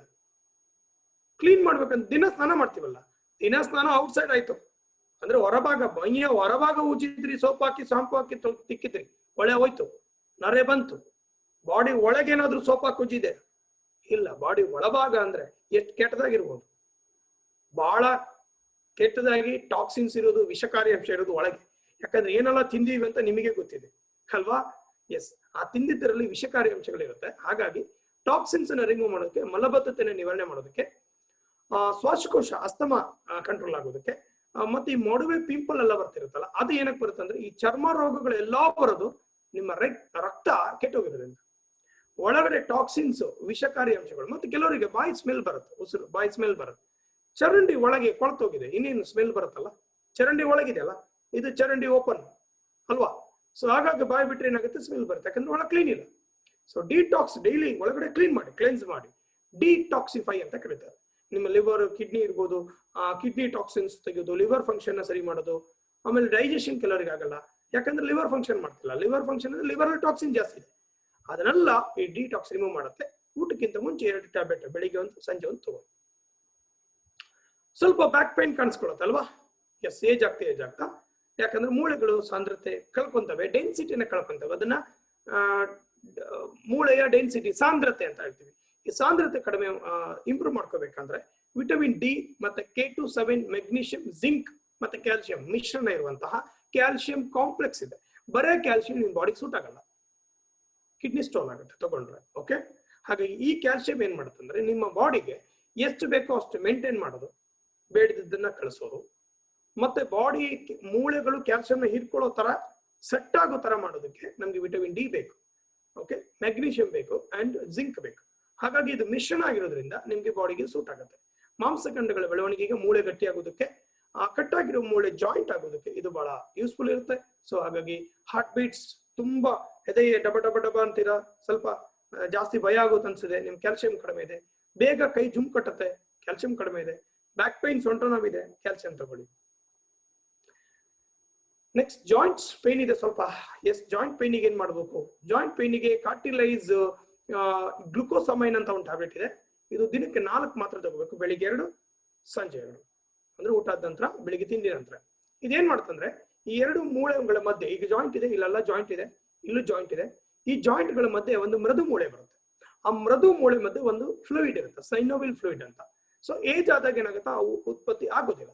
ಅವಾಗ ಆ ಸೈನೋವಿಲ್ ಫ್ಲೂಯಿಡ್ ಅನ್ನ ಈ ಗ್ಲುಕೋಸಮೈನ್ ಉತ್ಪತ್ತಿ ಮಾಡುತ್ತೆ. ಅವಾಗ ನಿಮ್ಗೆ ಈಸಿಯಾಗಿ ಮತ್ತೆ ಫ್ಲೆಕ್ಸಿಬಲ್, ಚೆನ್ನಾಗಿ ಮೂವ್ ಆಗುತ್ತೆ, ಘರ್ಷಣೆ ಆಗಲ್ಲ. ಜಾಯಿಂಟ್ಸ್ ಎಲ್ಲೆಲ್ಲ ಜಾಯಿಂಟ್ ಇದೆ ಅಲ್ಲಲ್ಲ, ನಾನೀಗ ಮಂಡಿ ತೋರ್ಸಕ್ಕಾಗಲ್ಲ, ಅದಕ್ಕೆ ಇದು ತೋರಿಸ್ತಾ ಇದ್ದೀನಿ. ಓಕೆ, ಸೈಲ್ ಫ್ಲೂಯಿಡ್ ಉತ್ಪತ್ತಿ ಮಾಡುತ್ತೆ. ಕಾರ್ಟಿಲೇಜ್ ಏನಾಗುತ್ತೆ, ಈ ಆಯಿಲ್ ಇಲ್ದೇನೆ ಡ್ಯಾಮೇಜ್ ಆಗಿರುತ್ತೆ, ಉಜ್ಜಿ ಡ್ಯಾಮೇಜ್ ಆಗುತ್ತೆ, ಅದು ಮರು ಉತ್ಪತ್ತಿ ಮಾಡಿ ಕಾರ್ಟಿಲೇಜ್ ಅನ್ನ ಸವೆದೋಗೋದನ್ನ ಕಂಟಿನ್ಯೂ ಮಾಡುತ್ತೆ, ಬೆಳೆಸುತ್ತೆ, ಕಾರ್ಟಿಲೇಜ್ ಅನ್ನ ಬೆಳೆಸುತ್ತೆ. ಮತ್ತೆ ಈ ಸವೆತ ಜಾಯಿಂಟ್ ಎಲ್ಲ ಉಜ್ಜಿ ಸವೆತಾಗಿ ಊತ ಬಂದಿರುತ್ತೆ, ಕೆಲವು ಕೀವು ತುಂಬಿಕೊಂಡಿರುತ್ತೆ ಒಳಗಡೆ. ಇದರಲ್ಲಿ ಟರ್ಮರಿಕ್ ಇದೆ, ಸೊ ಊತನ ಕಮ್ಮಿ ಮಾಡುತ್ತೆ, ಗಾಯನ ಗುಣಪಡಿಸುತ್ತೆ. ಹಾಗಾಗಿ ಅಲ್ಲಿರೋ ಗಾಯ ನಿವಾರಣೆ ಆಗುತ್ತೆ. ಓಕೆ, ಸೊ ಎಲ್ಲ ನ್ಯಾಚುರಲ್ ಸೋರ್ಸ್ ಇಂದ ಮಾಡಿದ್ದಾರೆ. ಹಾಗಾಗಿ ಸ್ಪೋರ್ಟ್ಸ್ ಮ್ಯಾನ್, ಜಿಮ್, ಯೋಗ ಮಾಡೋರು, ಡ್ರೈವಿಂಗ್ ಮಾಡೋರಿಗೆ, ಜಾಸ್ತಿ ಕಷ್ಟಪಟ್ಟು ಕೆಲಸಗಳು ಮೇಲತ್ತಿ ಇಳಿತಿರ್ತಾರೆ, ಸೊ ಅವರಿಗೆಲ್ಲ ಮಂಡಿ ಬೇಗ ಸೌದೋಗುತ್ತೆ. ಮತ್ತೆ ಮಂಡಿ ಬೇಗ ಮುಂದೆ ಸವಿಬಾರ್ದು ಅಂದ್ರೆ ನೀವು ಏನ್ ಮಾಡಿ, ಗ್ಲುಕೋಸಮೈನ್. ಸ್ವಲ್ಪ ಕೊಲೆಸ್ಟ್ರಾಲ್ ಜಾಸ್ತಿ ಅನಿಸ್ತಾ ಇದೆ ಅಲ್ವಾ, ಹಾರ್ಟ್ ಅಟ್ಯಾಕ್ ಆಗ್ಬೋದಾ, BP ಬರ್ಬೋದಾ, ಪ್ಯಾರಾಲಿಸಿಸ್ ಬರ್ಬೋದಾ, ಡೌಟ್ ಇದೆಯಾ? ಕೊಲೆಸ್ಟ್ರಾಲ್ ಚೆಕ್ ಮಾಡ್ಕೊಳ್ಳಿ, 200 ಜಾಸ್ತಿ ಇದೆಯಾ, ಕಾರ್ಡಿಯಾಕ್ ತಗೊಳ್ಳಿ. ಬ್ಯಾಡ್ ಕೊಲೆಸ್ಟ್ರಾಲ್ ರಿಮೂವ್ ಮಾಡುತ್ತೆ, ರಕ್ತದೊತ್ತಡ ನಾರ್ಮಲ್ ಮಾಡುತ್ತೆ, ಹೃದಯದ ಬಡಿತ ಸಮತೋಲನ ಮೇಂಟೈನ್ ಮಾಡುತ್ತೆ. ಸೊ ಹಾರ್ಟ್ ತುಂಬಾ ಸ್ಟ್ರಾಂಗ್ ಗಟ್ಟಿಯಾಗಿರೋದಕ್ಕೆ ಸಪೋರ್ಟ್ ಮಾಡುತ್ತೆ. ಸೊ ಹಾಗಾಗಿ ಹಾರ್ಟ್ ಅಟ್ಯಾಕ್ ಸಂಭವದಿಂದ ನೀವು ಕಡಿಮೆ ಆಗ್ಬೋದು. ಸೊ BP ಮಾತ್ರೆ ತಗೊಳ್ತಿರೋರು ಇದನ್ನ ತಗೊಳ್ತಾ ಬಂದ್ರೆ ನೀವು BP ಮಾತ್ರೆನ ಕ್ರಮೇಣ ಮುಂದೆ ಸಡನ್ಲಿ ಬಿಡಬೇಡಿ, ಮುಂದೆ ಇನ್ನೊಂದು 6 ಮಂತ್ ಅಲ್ಲಿ ನೀವು BP ಮಾತ್ರನ ಪರ್ಮನೆಂಟ್ ಆಗಿ ಬಿಡೋದಕ್ಕೆ ಕಾರ್ಡಿಯಾಕ್ಟಿವ್ ಸಪೋರ್ಟ್ ಮಾಡುತ್ತೆ. ನೆಕ್ಸ್ಟ್ ಗಾರ್ಲಿಕ್ ಪರ್ಲ್, ಇದು ಮಲ್ಟಿ ಪರ್ಪಸ್. ಗಾರ್ಲಿಕ್ ಪರ್ಲ್ ಏನಂತ ಹೇಳಿದ್ರೆ ನಿಮ್ಗೆ ರೋಗ ನಿರೋಧಕ ಶಕ್ತಿಗೂ ಆಗುತ್ತೆ, ಏನು ನಮ್ಮ LDL ಬ್ಯಾಡ್ ಕೊಲೆಸ್ಟ್ರಾಲ್ ನ ರಿಮೂವ್ ಮಾಡೋದಕ್ಕೂ ಯೂಸ್ ಆಗುತ್ತೆ, ಜೀರ್ಣಕ್ರಿಯೆಗೂ ಆಗುತ್ತೆ, ಗ್ಯಾಸ್ಟ್ರಿಕ್ಗೂ ಆಗುತ್ತೆ, BP ಮೇಂಟೈನ್ ಮಾಡೋದಕ್ಕೂ ಆಗುತ್ತೆ. ಓಕೆ, ಸೊ ಹಾಗಾಗಿ ಶೀತ ನೆಗಡಿ ಜ್ವರ ಕಫ ಆಗ್ತಿದೆ, ಸೊ ಅದಕ್ಕೆ ನೀವು ಗಾರ್ಲಿಕ್ ಪರ್ಲ್ ತಗೋಬಹುದು. ಹೃದಯ ಸಂಬಂಧಿ ರೋಗಗಳನ್ನ ಕಂಟ್ರೋಲ್ ಮಾಡುತ್ತೆ, ಕ್ಯಾನ್ಸರ್ ನ ಕಂಟ್ರೋಲ್ ಮಾಡುವಂತ ಗುಣನು ಗಾರ್ಲಿಕ್ ಪರ್ಲ್. ಗಾರ್ಲಿಕ್ ನ ಹಿಂಡಿದಾಗ ಏನ್ ರಸ ಬರುತ್ತೆ ಅದನ್ನ ಜೆಲ್ಲಿ ಮಾಡಿ ಕೊಟ್ಟಿದ್ದಾರೆ. Okay, natural source. ಇನ್ನ ಸ್ವಲ್ಪ ಹೊಟ್ಟೆ ಉಬ್ಬಸ, ಮಧ್ಯಾಹ್ನ ಊಟ ಮಾಡಿದೀನಿ, ರಾತ್ರಿ ಊಟ ಮಾಡ್ಬೇಕು ಅನ್ಸ್ತಾ ಇಲ್ಲ, ಹೊಟ್ಟೆ ತುಂಬಿಕೊಂಡಿದೆ, ಗ್ಯಾಸ್ ತುಂಬಿಕೊಂಡಿದೆ, ಸೊ ನಾನು ದಪ್ಪ ಇಲ್ಲ ಸರ್, ಬಟ್ ಆದ್ರೂ ಹೊಟ್ಟೆ ತುಂಬಾ ಊದ್ಕೊಂಡ ಕಾಣ್ತಿದೆ, ಗ್ಯಾಸ್ಟ್ರಿಕ್ ಆಗಿದೆ. ಸೊ ಉಬ್ಬಸ ಗ್ಯಾಸ್ಟ್ರಿಕ್ ಹೋಗೋದಕ್ಕೆ ನಾವು ಪುದೀನ ಮತ್ತೆ ತುಳಸಿಯಿಂದ ಮಾಡಿರುವಂತ ರಸದಿಂದ ಮಾಡುವಂತದ್ದು ಇದೆ. ಸೊ ಅದು ನಿಮ್ಮ ಜಠರದ ಸಮಸ್ಯೆನ ಮತ್ತೆ ಹೊಟ್ಟೆ ಊರಿನ ಹೊಟ್ಟೆ ನೋವನ್ನ ಕಮ್ಮಿ ಮಾಡುತ್ತೆ. ಬೇವರು ಬ್ಯಾಡ್ ಸ್ಮೆಲ್ ಬರುತ್ತಲ್ಲ ಅದನ್ನ ಕಂಟ್ರೋಲ್ ಮಾಡುತ್ತೆ. ಸೊ ಹಾಗಾಗಿ ರೋಗ ನಿರೋಧಕ ಶಕ್ತಿ ಜಾಸ್ತಿ ಮಾಡುತ್ತೆ, ಜೀರ್ಣಕ್ರಿಯೆಗೆ ಯೂಸ್ ಆಗುತ್ತೆ, ಫಂಗಸ್ ಬ್ಯಾಕ್ಟೀರಿಯಾಗಳ ವಿರುದ್ಧ ಹೋರಾಟ ಮಾಡುತ್ತೆ. ಊಟಕ್ಕಿಂತ ಮುಂಚೆ 3 ಟೈಮ್ಸ್ ತಗೋಬಹುದು. ಊಟ ಮಾಡಿದ ನಂತರ ಒಂಥರ ಊಟ ಜೀರ್ಣ ಆದಾಗ ಅನ್ಸೋದಿಲ್ಲ ಅಂತ ಹೇಳಿದ್ರೆ ಗ್ಯಾಸ್ಟ್ರಿಕ್ ಹೋಗಲ್ಲ ಅನ್ಸೋದಕ್ಕೆ, ಮಲಬದ್ಧತೆ ಕಮ್ಮಿ ಮಾಡೋದಕ್ಕೆ, ಹೊಟ್ಟೆ ಉರಿ ಮತ್ತೆ ಜೀರ್ಣಕ್ರಿಯೆಯನ್ನು ಜಾಸ್ತಿ ಮಾಡೋದಕ್ಕೆ ಅಮೃತ ಶಕ್ತಿ ಅಂತ ಇದೆ, ಪಚ್ಚಕರ್ಪೂರ ಅಜ್ವಾನ ಏನಂತಾರೆ ಓಂಕಾರ್, ಸೊ ಅದರಿಂದ ಮಾಡಿರುವಂತ ಪ್ರಾಡಕ್ಟ್ ಇದೆ. ಸೊ ಹಾಗಾಗಿ ನಿಮ್ಗೆ ಜೀರ್ಣಕ್ರಿಯೆ ಈಸಿ ಆಗುತ್ತೆ. ಇನ್ನು ನಾವು ಸ್ವಲ್ಪ ಜಾಸ್ತಿ ಕೆಲಸ ಮಾಡ್ತೀವಿ, ದುಡಿಮೆ ಚೆನ್ನಾಗಿದೆ, ಸೊ ಆದ್ರೆ ದುಡಿಯೋದಕ್ಕೆ ಸ್ವಲ್ಪ ಬಾಡಿ ಸಾಥ್ ಕೊಡ್ತಾ ಇಲ್ಲ ಸರ್, ಟಯರ್ಡ್ ಆಗತ್ತೆ, ಬೇಗ ಆಲಸ್ಯ ಬರುತ್ತೆ. ಆಲಸ್ಯ ಬರಬಾರ್ದು, ಟಯರ್ಡ್ ಆಗಬಾರ್ದು ಅಂದ್ರೆ ಜಿನ್ಸಿಂಗ್ ತಗೊಳ್ಳಿ, ರೆಡ್ ಜಿನ್ಸಿಂಗ್, ನರಗಳ ದೌರ್ಬಲ್ಯ ಮತ್ತೆ ಜ್ಞಾಪಕ ಶಕ್ತಿ ಇಂಪ್ರೂವ್ ಆಗೋದಕ್ಕೆ, ಆಮೇಲೆ ರೋಗ ನಿರೋಧಕ ಶಕ್ತಿ ಜಾಸ್ತಿ ಮಾಡೋದಕ್ಕೆ, ಕೆಲವು ಜೆಂಟ್ಸ್ ಅಲ್ಲಿ ಲೈಂಗಿಕ ಸಮಸ್ಯೆಗಳಿರುತ್ತೆ ಅದನ್ನು ಕಂಟ್ರೋಲ್ ಮಾಡೋದಕ್ಕೆ, ಅಂದ್ರೆ ಇಂಪ್ರೂವ್ ಮಾಡೋದಕ್ಕೆ, ಆಮೇಲೆ ಚೈತನ್ಯ ಕೊಡೋದಕ್ಕೆ, ಬ್ಲಡ್ ಶುಗರ್ ಮತ್ತೆ ರಕ್ತದ ಒತ್ತಡ ಕಂಟ್ರೋಲ್ ಮಾಡೋದಕ್ಕೆ, ಬೇಗ ಏಜ್ ಆಗ್ತಾರ ಕಾಣ್ತೀವಿ ಆ ಏಜ್ ನ ಕಂಟ್ರೋಲ್ ಮಾಡೋದಕ್ಕೆ, ಬೇಗ ಸುಸ್ತನ್ನು ಕಮ್ಮಿ ಮಾಡೋದಕ್ಕೆ, ಕ್ಯಾನ್ಸರ್ ಕಣಗಳ ವಿರುದ್ಧ ಹೋರಾಟ ಮಾಡೋದಕ್ಕೆ ಜಿನ್ಸಿಂಗ್ ಯೂಸ್ ಆಗುತ್ತೆ. ಅಗಸೆ ಬೀಜ ಫ್ಲಾಕ್ಸ್ ಆಯಿಲ್, ಇದು ಅತಿಯಾದ ಬೊಜ್ಜನ್ನ ಕಮ್ಮಿ ಮಾಡೋದಕ್ಕೆ, ಬಾಡಿ ಟೆಂಪರೇಚರ್ ನ ಕಮ್ಮಿ ಮಾಡೋದಕ್ಕೆ, ಆಮೇಲೆ ಸ್ಕಿನ್ನಿಗೆ ಮತ್ತೆ ಜೀರ್ಣಕ್ರಿಯೆಗೆ ಇದು ಬಹಳ ಒಳ್ಳೇದು, ಜೀವಕೋಶಗಳಿಗೆ ಒಳ್ಳೇದು. ಫ್ಲಾಕ್ಸ್ ಆಯಿಲ್ ತಗೊಳ್ಳಿ. ಸೊ ಎಲ್ಲದೂ ಹೇಳಿದ್ರಿ, ನಮ್ಮ ಮಕ್ಕಳಿಗೆ ಏನು ಕೊಟ್ಟೆ ಇಲ್ವಲ್ಲ ಅಲ್ವಾ? ಎಸ್, ನಮ್ಮ ಆಸ್ತಿ, ನಮ್ಮ ಅಸೆಟ್ ನಮ್ಮ ಮಕ್ಕಳು, ನಮ್ಮ ದೇಶದ ಅಸೆಟ್ ಹೌದು. ಸೊ ಪ್ರೋಟೀನ್, ವಿಟಮಿನ್ಸ್, ಮಿನರಲ್ಸ್ ಮಕ್ಕಳಿಗೆ ಒಂದಿನಕ್ಕೆ ಎಷ್ಟು ಬೇಕು ಆ ಪ್ರಮಾಣದಲ್ಲಿ ಕೊಟ್ಟಿದ್ದಾರೆ ಮಕ್ಕಳ ಬೆಳವಣಿಗೆಗೆ. ಮತ್ತೆ ಈ ಚಿಲ್ಡ್ರನ್ ಡ್ರಿಂಕ್ಸ್ ಮಿಕ್ಸ್, ಇದು ಒಂಥರ ಪೌಡರ್ ಹಾಲ್ ಜೊತೆ ಮಿಕ್ಸ್ ಮಾಡಿ ಕುಡಿಯುವಂತ ಚಾಕ್ಲೇಟ್ ಫ್ಲೇವರ್ ಅಲ್ಲಿ ಇದೆ. ಚಾಕ್ಲೇಟ್ ಫ್ಲೇವರ್ ಮಕ್ಕಳಿಗೆ ಎಲ್ಲ ಇಷ್ಟ ಆಗುತ್ತೆ. ಇದರಲ್ಲಿ FOS ಇದೆ. FOS ಇರೋದ್ರಿಂದ ಏನಾಗುತ್ತೆ ಅಂದ್ರೆ ಮಕ್ಕಳಿಗೆ ಜೀರ್ಣ ಶಕ್ತಿ ಚೆನ್ನಾಗಿ ಊಟ ಮಾಡ್ತಾರೆ ಮಕ್ಕಳು. ಓಕೆ, ಅಂಡ್ ಜ್ಞಾಪಕ ಶಕ್ತಿ ಇಂಪ್ರೂವ್ ಆಗುತ್ತೆ. ಇದರಲ್ಲಿ DH ಇದೆ. ಓಕೆ, ಮೆದುಳಿನ ಚಟುವಟಿಕೆ ಚೆನ್ನಾಗುತ್ತೆ, ಮೂಳೆಗಳು ಗಟ್ಟಿ ಆಗುತ್ತೆ. ಮತ್ತೆ ಕೊಲೆಸ್ಟ್ರಮ್ ಅಂತ ಇದೆ. ಕೊಲೆಸ್ಟ್ರಮ್ ಅಂತ ಹೇಳಿದ್ರೆ ಗಿಣ್ಣು. ಓಕೆ, ತಾಯಿಯ ಎದೆ ಹಾಲಿನ ಮೊದಲ ದಿನ ಎದೆ ಹಾಲಲ್ಲಿ ಮಾತ್ರ ಸಿಗುವಂಥದ್ದು, ಅದು ಮಕ್ಕಳಿಗೆ ಅಮೃತ ಇದ್ದಾಗೆ. ಅದು ರೋಗ ನಿರೋಧಕ ಶಕ್ತಿನ ಮಕ್ಕಳಿಗೆ ಜಾಸ್ತಿ ಮಾಡುತ್ತೆ. ಅವತ್ತು ಮಕ್ಕಳನ್ನ ರಕ್ಷಣೆ ಮಾಡಿದೆ, ಬಟ್ ಈಗ ಅದು ಮಕ್ಕಳಿಗೆ ಸಿಗುದಿಲ್ಲ. ಸೊ ಹಾಗಾಗಿ ಅದನ್ನ 2 ವರ್ಷಕ್ಕಿಂತ ಜಾಸ್ತಿ ಮಕ್ಕಳಿಗೆ ನೀವು 15 ವರ್ಷ ತನಕ ಕೊಡ್ತಾ ಇರ್ಬೋದು. ದೊಡ್ಡವ್ರು ತಗೋಬಾರ್ದು ಅಂತಲ್ಲ, ನಾವು ತಗೋಬಹುದು, ಏನ್ ತೊಂದರೆ ಇಲ್ಲ. ಓಕೆ, ಇನ್ನ ನೀವು ಕೊಲೆಸ್ಟ್ರಾಲ್ ರಿಮೂವ್ ಮಾಡೋ ಪ್ರಾಡಕ್ಟ್ ಎಲ್ಲ ಕೊಟ್ಟಿದ್ದೀನಿ ನಾನು ನಿಮ್ಗೆ. ಮತ್ತೆ ಏನ್ ಮಾಡ್ತೀರಾ, ನೀವು ಕೊಲೆಸ್ಟ್ರಾಲ್ ಆಡ್ ಮಾಡ್ಕೊಂತ ಇರ್ತೀರಾ. ಅದಕ್ಕೆ ನಿಮ್ ದಯವಿಟ್ಟು ಸನ್ಫ್ಲವರ್ ಆಯಿಲ್ ಯೂಸ್ ಮಾಡಬೇಡಿ, ಆಯಿಲ್ಗಳನ್ನ ಬಿಡಿ. ಔಟ್ಸೈಡ್ ಸಿಗುವಂತ ತುಂಬಾ ಲೋಕಲ್ ಕ್ರೂಡ್ ಆಯಿಲ್ ಮಿಕ್ಸ್ ಇರೋದು, ನೂಡ್ ಆಯಿಲ್ ಮಿಕ್ಸ್ ಇರುವಂತದ್ದು. ಓಕೆ, ಸೊ ವೇಸ್ಟ್ ಆಯಿಲ್ಗಳನ್ನ ಮಿಕ್ಸ್ ಮಾಡಿ ಲೋಕಲ್ ಆಯಿಲ್ಗಳನ್ನ ತಗೊಳ್ತೀರಾ. So pure oil, rice bran oil, ಇದು ನಿಮ್ಮ ಕೊಲೆಸ್ಟ್ರಾಲ್ ಲೆವೆಲ್ ನ, ಬ್ಯಾಡ್ ಕೊಲೆಸ್ಟ್ರಾಲ್ ಲೆವೆಲ್ ನ ರಿಮೂವ್ ಮಾಡುತ್ತೆ. ಮತ್ತೆ ಕೊಲೆಸ್ಟ್ರಾಲ್ ಲೆವೆಲ್ ನ ಜಾಸ್ತಿ ಆಗದಿರೋ ತರ ನೋಡ್ಕೊಳ್ಳುತ್ತೆ. ಓಕೆ, ತಾರುಣ್ಯ ಹೆಚ್ಚಿಸುತ್ತೆ, ಆರೋಗ್ಯವಾಗಿರ್ತೀರಾ, ಚರ್ಮದ ಆರೋಗ್ಯ ಚೆನ್ನಾಗಿರುತ್ತೆ. ವಿಟಮಿನ್ E ಮತ್ತೆ ವಿಟಮಿನ್ D2 ಇದೆ. ಮತ್ತೆ ನೀವು ಏನಾದ್ರೂ ಕರೆದಾಗ 15% ಆಯಿಲ್ ಅಬ್ಜೆಕ್ಷನ್ ಇದೆ, ಕಡಿಮೆ ಇರುತ್ತೆ. ಸತತವಾಗಿ ಬಳಸೋದ್ರಿಂದ ಕೆಟ್ಟ ಕೊಲೆಸ್ಟ್ರಾಲ್ ಸಂಗ್ರಹವಾಗುವುದಿಲ್ಲ. ಸೊ ಹಾಗಾಗಿ ನಿಮ್ಮ ಹಾರ್ಟ್ ತುಂಬಾ ಸೇಫ್ ಆಗಿರ್ತೀರ. ಲಾಸ್ಟ್ ಅಲ್ಲಿ ಕಾಫಿ ಟೀ ಕುಡಿಯೋ ಬದಲು ನಾನು ಲಾಸ್ಟ್ ಒಂದು ವಿಡಿಯೋ, ಫಸ್ಟಿಗೆ ಒಂದು ವಿಡಿಯೋ ಹಾಕಿದೆ, ಆ ವಿಡಿಯೋನ ಮತ್ತೆ ಆಮೇಲೆ ನೋಡಿ ಅದನ್ನ. ಸೊ ಹಾಗಾಗಿ ದೇಹದ ತೂಕ ಕಡಿಮೆ ಮಾಡೋದಕ್ಕೆ, ಬ್ಲಡ್ ಶುಗರ್ ಕಂಟ್ರೋಲ್ ಮಾಡೋದಕ್ಕೆ, ರಕ್ತದ ಒತ್ತಡ ಕಡಿಮೆ ಮಾಡೋದಕ್ಕೆ, ಕ್ಯಾನ್ಸರ್ ತಡೆಗಟ್ಟೋದಕ್ಕೆ, ಸೊ ನೀವು ಇದನ್ನ ಚರ್ಮ ಕಾಂತಿಯುಕ್ತವಾಗಿರೋದಕ್ಕೆ, ಕೂದಲ ಆರೋಗ್ಯ ಚೆನ್ನಾಗಿ ಮಾಡ್ಕೊಳ್ಳೋದಕ್ಕೆ, HIV ಫಸ್ಟ್ ಇರ್ಬೋದು, ಮತ್ತೆ ಪಾರ್ಕಿನ್ಸನ್ ಅಂತ ಶೇಕ್ ಆಗ್ತಿರುತ್ತೆ ಗೊತ್ತಾ, ಸೊ ನಡುಕ, ಜೊತೆಗೆ ಆಲ್ಝೈಮರ್ಸ್ ಅಂದ್ರೆ ಈ ನೆನಪಿನ ಶಕ್ತಿ ಕಡಿಮೆ ಆಗುತ್ತೆ. ಇದಕ್ಕೆಲ್ಲ ನೀವು ಗ್ರೀನ್ ಟೀ ಕುಡಿದ್ರೆ ನಿಮ್ಮ ಆರೋಗ್ಯ ಚೆನ್ನಾಗಾಗುತ್ತೆ. ಜೊತೆಗೆ ಮೊಬೈಲ್ ಯೂಸ್ ಮಾಡ್ತಾ ಇದ್ದೀರಾ, ಸೊ ಮೊಬೈಲ್ ಅತಿ ಹೆಚ್ಚು ಜಾಸ್ತಿ ಯೂಸ್ ಮಾಡಬಾರ್ದು, ಅದರಿಂದ ರೇಡಿಯೇಷನ್ ಎಫೆಕ್ಟ್ ಇರುತ್ತೆ. ಆ ರೇಡಿಯೇಷನ್ ಬಗ್ಗೆ ನಿಮ್ಗೆ ಇನ್ನೂ ಹೆಚ್ಚಿನ ಮಾಹಿತಿ ನಿಮ್ ಕರ್ಕೊಂಡ್ಬಂದು ಕೊಡ್ತಾರೆ. ಸೊ ಆರೋಗ್ಯ ಕಾಪಾಡ್ಕೊಳ್ಳೋದಕ್ಕೆ ನಿಮ್ಮ ಮೊಬೈಲ್ ತೊಂದರೆ ಮಾಡ್ತಿರುತ್ತೆ, ನಿಮ್ಮ ದೇಹದ ಶಕ್ತಿನ, ಆರೋಗ್ಯನ ಹಾಳು ಮಾಡ್ತಿರುತ್ತೆ. ಹಾಗಾಗಿ ಮೊಬೈಲ್ ಕಂಟ್ರೋಲ್ ಮಾಡಿ ಯೂಸ್ ಮಾಡೋದು. ಇಲ್ಲ ಅಂದ್ರೆ ಮೊಬೈಲ್ಗೆ ರೇಡಿಯೇಷನ್ ಚಿಪ್ ಅಂತ ಬಂದಿದೆ, ಅದನ್ನ ಹಾಕೊಳ್ಳಿ. ಅವಾಗ ನೀವು ಮೊಬೈಲ್ ಎಷ್ಟೊತ್ತು ಬೇಕಾದ್ರೂ ಯೂಸ್ ಮಾಡ್ಬೋದು. ಇಲ್ಲಿದೆ ನೋಡಿ, ಇಲ್ಲೊಂದು ಚಿಪ್ ಇದೆ. ಸೊ ಆ ಚಿಪ್ ಅನ್ನ ನಿಮ್ಮ ಫ್ರೆಂಡ್ಸ್ ನಿಮ್ಗೆ ಯಾರು ಲಿಂಕ್ ಕೊಟ್ಟಿದ್ದಾರೆ ಅವ್ರು ನಿಮ್ಗೆ ಕೊಡ್ತಾರೆ. Okay, so thank you. ಹಾಗಾದ್ರೆ ಈಗ ಪ್ಯಾಕೇಜ್ಗಳನ್ನು ಏನೇನ್ ತಗೋಬಹುದು ಅಂತ ನೋಡಿದ್ರೆ, ಈ ಪ್ಯಾಕೇಜ್ಗಳು ನಿಮ್ಮ ಸ್ನೇಹಿತರು ಹೇಳ್ತಾರೆ, ನಿಮ್ಗೆ ಪರಿಚಯ ಮಾಡ್ತಾರೆ. ಇದು ಒಬ್ಬರಿಗೆ ಏನೇನು ತಗೋಬಹುದು, ಪ್ರೋಟೀನ್ ತಗೋಬಹುದು, ವಿಟಮಿನ್ ತಗೋಬಹುದು ಅಥವಾ ಸ್ಪಿರಿನ, ನೋನಿ ಜ್ಯೂಸ್, ಆಮ್ಲ ಜ್ಯೂಸ್, ಗ್ರೀನ್ ಟೀ, ಇದು ಒಂದು ಪ್ಯಾಕೇಜ್. ಇನ್ನು ಸ್ವಲ್ಪ ಬಜೆಟ್ ಕಡಿಮೆ ಬೇಕು ಅಂತ ಹೇಳಿದ್ರೆ ಕಿಟ್ ನಂಬರ್ 2 ಇದೆ. ಸೊ ಇದೇನಾಗುತ್ತೆ ಅಂದ್ರೆ ಪ್ರೋಟೀನ್ ತಗೊಳ್ಳಿ, ವಿಟಮಿನ್ ತಗೊಳ್ಳಿ ಅಥವಾ ಸ್ಪಿರಿನ ತಗೊಳ್ಳಿ, ನೋನಿ ಜ್ಯೂಸ್ ಅಥವಾ ಆಮ್ಲ ಜ್ಯೂಸ್ ಯಾವ್ದಾದ್ರು ಒಂದು ತಗೊಳ್ಳಿ, ಗ್ರೀನ್ ಟೀ ತಗೊಳ್ಳಿ. ಓಕೆ, ಪ್ರೋಟೀನ್, ವಿಟಮಿನ್, ಆಮ್ಲ ಜ್ಯೂಸ್ ಅಥವಾ ಆಲೋವೆರಾ ಯಾವ್ದಾದ್ರು ಒಂದು ತಗೊಳ್ಳಿ, ಪ್ಲಸ್ ನೀವು ಗ್ರೀನ್ ಟೀ ಕುಡಿ. ಪ್ರೋಟೀನ್ ಬೇಡ, ಓಕೆ, ವಿಟಮಿನ್ ತಗೊಳ್ಳಿ ಅಥವಾ ಸ್ಪಿರಿನ ತಗೊಳ್ಳಿ, ನೋನಿ ಜ್ಯೂಸ್, ಆಮ್ಲ ಜ್ಯೂಸ್ ತಗೊಳ್ಳಿ, ಗ್ರೀನ್ ಟೀ ಕುಡೀರಿ. 1415 ರೂಪಾಯಿ ಪ್ಯಾಕೇಜ್ ಸಿಗುತ್ತೆ ಒಬ್ಬರಿಗೆ. ಇದೆಲ್ಲ ತೋರಿಸ್ತಿರೋದು ಒಂದು ಪ್ಯಾಕೇಜ್, 1 ಮಂತ್ಲಿ ಒಬ್ಬರಿಗೆ. ಇನ್ನು ಆಮ್ಲ ಜ್ಯೂಸ್ ಪ್ಲಸ್ ಮಲ್ಟಿವಿಟಮಿನ್, ಒಂದು ಜ್ಯೂಸ್, ಒಂದು ವಿಟಮಿನ್ ಟ್ಯಾಬ್ಲೆಟ್ ಅಥವಾ ಒಂದು ಸ್ಪಿರುಲಿನಾ ಈ ತರ ತಗೊಳ್ಳಿ, ಒಂದು ಗ್ರೀನ್ ಟೀ ತಗೊಳ್ಳಿ. ಸೊ ಅಲ್ಲಿ 915 ರೂಪಾಯಿ. ಮಕ್ಕಳಿಗೆ 635 ರೂಪಾಯಿದು ಸ್ಟ್ರಾಂಗ್ ಅಂಡ್ ಸ್ಮಾರ್ಟ್ 200 ಗ್ರಾಮ್ದು. ಆಲ್ಮೋಸ್ಟ್ ಒಂದು 20 ದಿನ 30 ದಿನ ನಿಮ್ಗೆ ಬರುತ್ತೆ. ನೀವು ಹೇಗೆ ಬಳಸ್ತೀರ ಅದ್ರ ಮೇಲೆ ಇದು ನಿಮ್ಗೆ ಯೂಸ್ ಆಗುತ್ತೆ. ಓಕೆ, ಇಷ್ಟೆಲ್ಲ ತಗೊಂಡ ನಂತರ ಒಂದು ಶಪಥ ಮಾಡಿ, ಒಂದು ಪ್ರಾಮಿಸ್ ಮಾಡಿ, ಏನಂತ ಹೇಳಿದ್ರೆ, ನಾನು ನನ್ನ ಕುಟುಂಬದ ದೈಹಿಕ, ಮಾನಸಿಕ, ಸಾಮಾಜಿಕ ಆರೋಗ್ಯವನ್ನು ಕಾಪಾಡಿಕೊಳ್ಳಲು ಬೇಕಾದ ಆರೋಗ್ಯದ ಮಂತ್ರಗಳು: ಪ್ರತಿದಿನ ವ್ಯಾಯಾಮ, ಬೇಕಾದಷ್ಟು ವಿಶ್ರಾಂತಿ, ಪಾಸಿಟಿವ್ ಮನೋಭಾವ ಮತ್ತು ಪೌಷ್ಟಿಕ ಇವುಗಳನ್ನು ಪಾಲಿಸುತ್ತೇನೆ ಎಂದು ನಿಮ್ಮ ಹಾರ್ಟ್ ಮೇಲೆ ನೀವು ಪ್ರತಿಜ್ಞೆ ಮಾಡಿ. ಸೊ 4 ಸಿಸ್ಟಮ್ ಅನ್ನು ಫಾಲೋ ಮಾಡಿ ಆರೋಗ್ಯವಾಗಿರಿ. ಅಂಡ್ ಕರೋನಾ ವಿರುದ್ಧ ಫೈಟ್ ಮಾಡೋದಕ್ಕೆ ನಿಮ್ಗೆ ಶಕ್ತಿ ಕೊಡ್ಲಿ ದೇವರು. ಅಂಡ್ ಆ ಪೌಷ್ಟಿಕಾಂಶ ನಿಮ್ಗೆ ಶಕ್ತಿ ಕೊಡುತ್ತೆ. ಜೊತೆಗೆ ಇನ್ನೊಂದು ಕಿಟ್ ಇಲ್ಲಿದೆ. ಈ ಕಿಟ್ ಬಂದು ನಿಮ್ಮ ಪ್ರೊಟೆಕ್ಟ್ ಕಿಟ್, ನಿಮ್ಮ ಮಾಸ್ಕ್. ಇಲ್ಲಿ ಒಳ್ಳೆ 5 ಲೇಯರ್ ಇರುವಂತ ಪ್ರೊಟೆಕ್ಟ್ ಮಾಸ್ಕ್ ನಮ್ಮ ಮೋದಿ ಕೇರ್ ಕಂಪನಿ ಸಿಗ್ತಾ ಇದೆ. ಔಟ್ಸೈಡ್ ಇಂದ ಪ್ರಾಡಕ್ಟ್ ಅಂದದಕ್ಕೆ ಅದಕ್ಕೆ ಏನಾದ್ರು ಸ್ಪ್ರೇ ಮಾಡೋದಕ್ಕೆ so mighty in one gems cleaner ಇದೆ. ಸೊ ಅದನ್ನ ಸ್ಪ್ರೇ ಮಾಡಬಹುದು. ಆಮೇಲೆ ಮಾಸ್ಕ್ ಹಾಕೊಂಡ್ರೆ ಅದಂತರ ಉಸಿರು ಕಟ್ಟದಂಗೆ ಆಗುತ್ತೆ. ಅದಕ್ಕೆ ಟೀ ಟ್ರೀ ಆಯಿಲ್ ಹಾಕೊಳ್ಳಿ. ಅದು ಆಂಟಿ ಫಂಗಸ್, ಆಂಟಿ ಬ್ಯಾಕ್ಟೀರಿಯಾ ಕೆಲಸ ಮಾಡುತ್ತೆ. ಹಾಗಾಗಿ ಮಾಸ್ಕ್ ನಿಮ್ಗೆ ಉಸಿರು ಕಟ್ಟದಂಗೆ ಆಗೋದಿಲ್ಲ. ಆಮೇಲೆ ನೀವು ಸ್ನಾನ ಮಾಡೋ ನೀರಿಗೂ ಸಹಿತ ಒಂದು 2 drops 3 drops tea tree oil ಹಾಕಿ ಸ್ನಾನ ಮಾಡೋದ್ರಿಂದ ಸೊ ನಿಮ್ಮ ಬ್ಯಾಕ್ಟೀರಿಯಾ ಏನಾದ್ರು ಫಂಗಸ್ ಬಂದ್ರೆ ನಿಮ್ಮ ಬಾಡಿಗೆ ಬಂದ್ರೆ ತಾಗಿದ್ರೆ ಅದು ರಿಮೂವ್ ಆಗುತ್ತೆ. ಬರೀ ನೀರು ಯೂಸ್ ಆಗಲ್ಲ. ಹಾಗಾಗಿ ಟೀ ಟ್ರೀ ಆಯಿಲ್ ಮಿಕ್ಸ್ ಇರುವ ನೀರನ್ನು ಸ್ನಾನ ಮಾಡಿ. ಸ್ಟೆರಿಕ್ಲಿಂದ ನೆಲವನ್ನ ಕ್ಲೀನ್ ಮಾಡ್ಕೊಳ್ಳಿ. ಮಾಸ್ಕ್ ಹಾಕೊಳ್ಳಿ. ಹ್ಯಾಂಡ್ ವಾಶ್ ನಮ್ಮ ಹತ್ರ ಸಿಗ್ತಾ ಇದೆ. ಅಂಡ್ ಸ್ಯಾನಿಟೈಸರ್ ಚಿಕ್ಕ ಪ್ಯಾಕ್ 30 ರೂಪೀಸ್ ಪಾಕೆಟ್ ಅಲ್ಲಿ ಇಟ್ಕೋಬಹುದು. ಎನಿ ಟೈಮ್ ಎಲ್ಲರೂ ಪಾಕೆಟ್ ಅಲ್ಲಿ ಇಟ್ಕೋಬಹುದು. ಸೊ ನಿಮ್ಮ ಸ್ಕಿನ್ ಸ್ವಲ್ಪ ರಫ್ ಆಗಲ್ಲ. ಕೆಲವು ಕಡೆ ಕೊಡ್ತಾರೆ ಬಹಳ ಬ್ಯಾಡ್ ಸ್ಮೆಲ್ ಇರುತ್ತೆ, ಮತ್ತೆ ಸ್ಕಿನ್ ಎಲ್ಲ ಸುಟ್ಟೋಗ್ತಾ ಬರುತ್ತೆ. ಆ ತರದ್ದು ಯೂಸ್ ಮಾಡಬೇಡಿ. ಕ್ವಾಲಿಟಿ ಸ್ಯಾನಿಟೈಸರ್ ಯೂಸ್ ಮಾಡಿ. ಸೇಫ್ ಆಗಿರಿ. Thank you so much. Thank you all. ಇನ್ನು ಹೆಚ್ಚಿನ ಮಾಹಿತಿ ನಿಮ್ಗೆ ಯಾರು ಕರ್ಕೊಂಡ್ ಬಂದಿದ್ದಾರೆ ಅವರಿಗೆ ಕೇಳಿ, ನಿಮ್ಗೆ ಇನ್ನಷ್ಟು ಮಾಹಿತಿ ಕೊಡ್ತಾರೆ. ಕಾರ್ಯಕ್ರಮ ವೀಕ್ಷಣೆ ಮಾಡೋದಕ್ಕೆ ಧನ್ಯವಾದ.